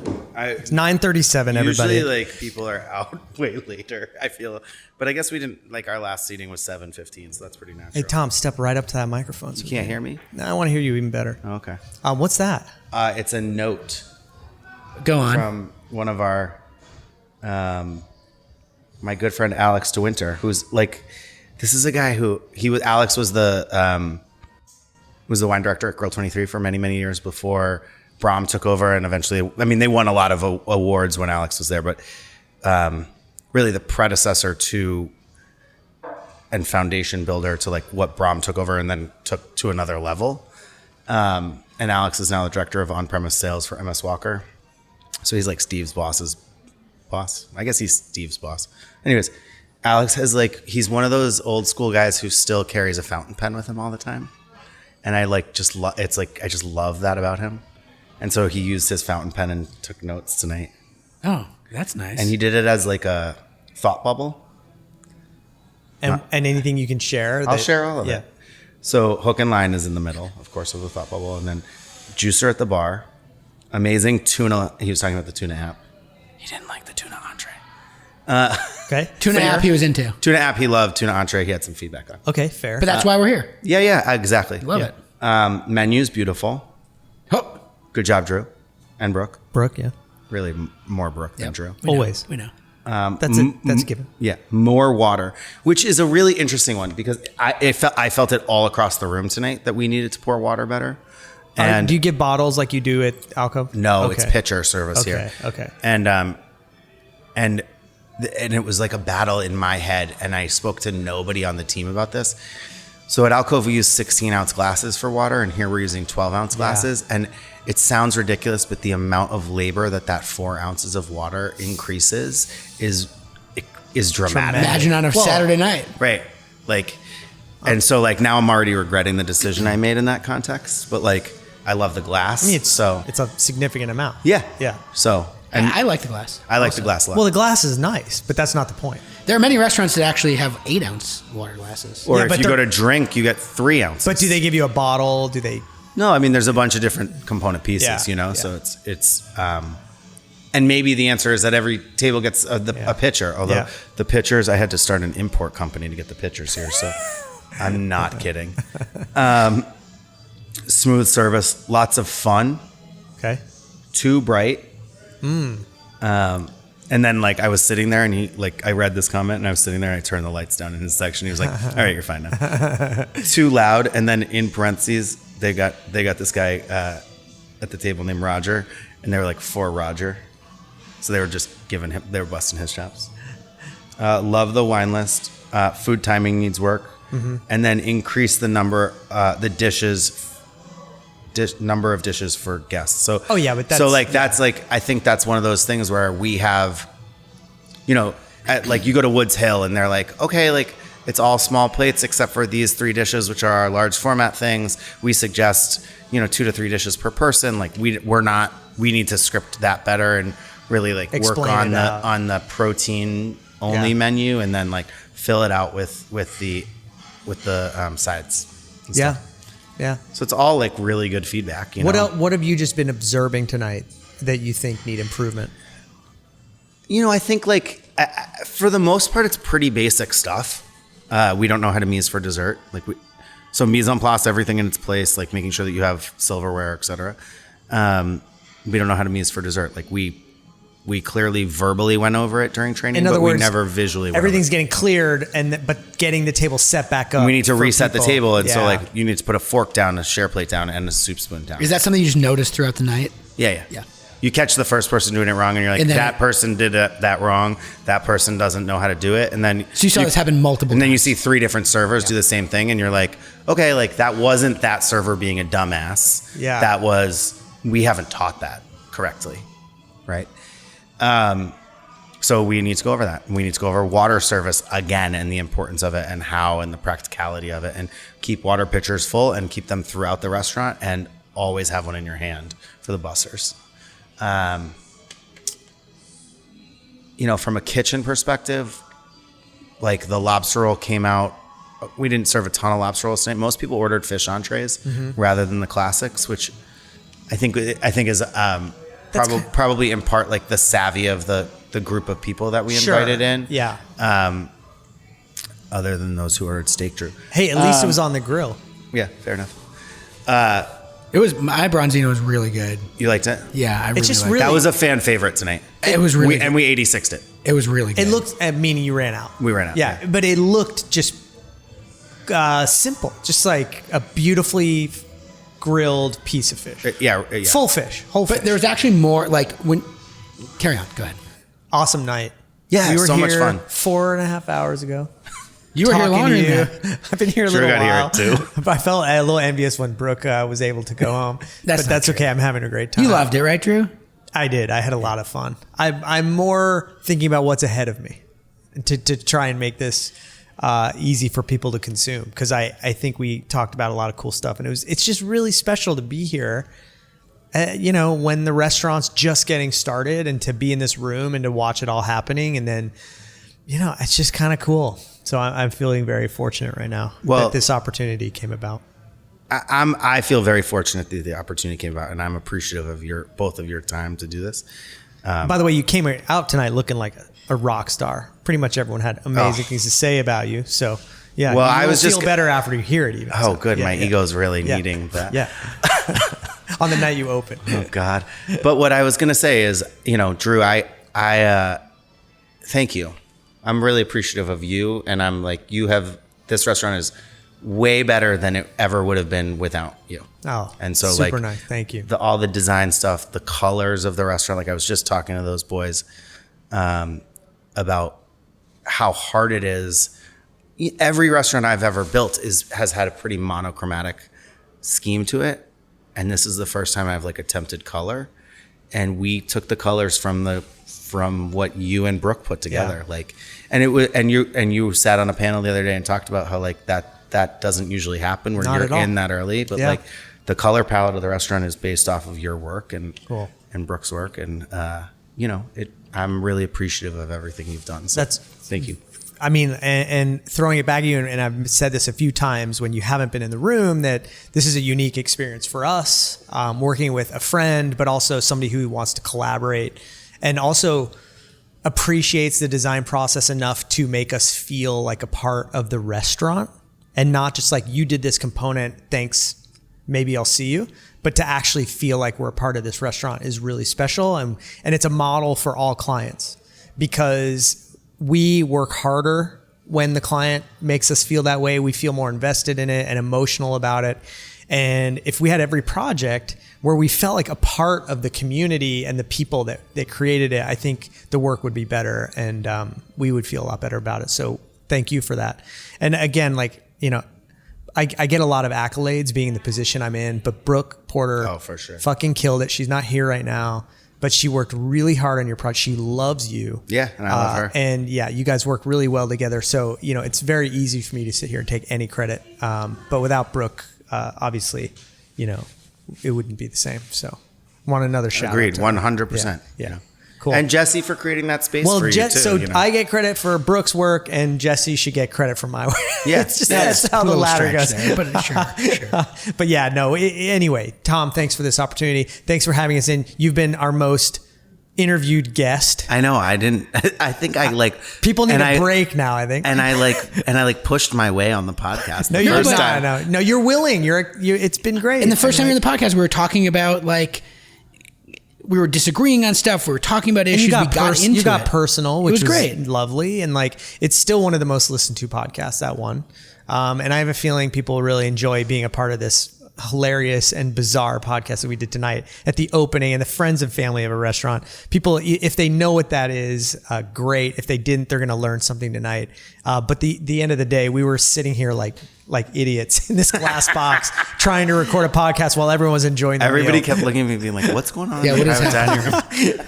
Hey, what better way to celebrate than to put it on tape and to share it with everybody? Can I share one other lesson that is so clear?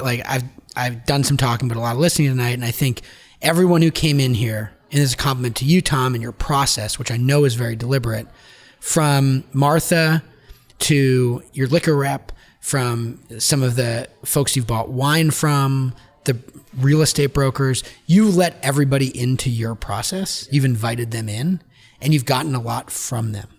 And I think that's part of the lesson to entrepreneurs and, startup restaurateurs. You kind of get what you give what you get, however the saying goes. But you've given a lot to those folks that work for you and on your behalf, and they've given you a lot because I think that feels really good to them and they want to invest. And that was one of the themes of the night. It was really remarkable how invested folks are in the success of this place. And I think that's because you've just let them in. That's powerful. Yeah. Really powerful. I should let that be the last thing, but I'm going to say one more thing. But it is true because it really wasn't about the restaurant tonight. Yeah.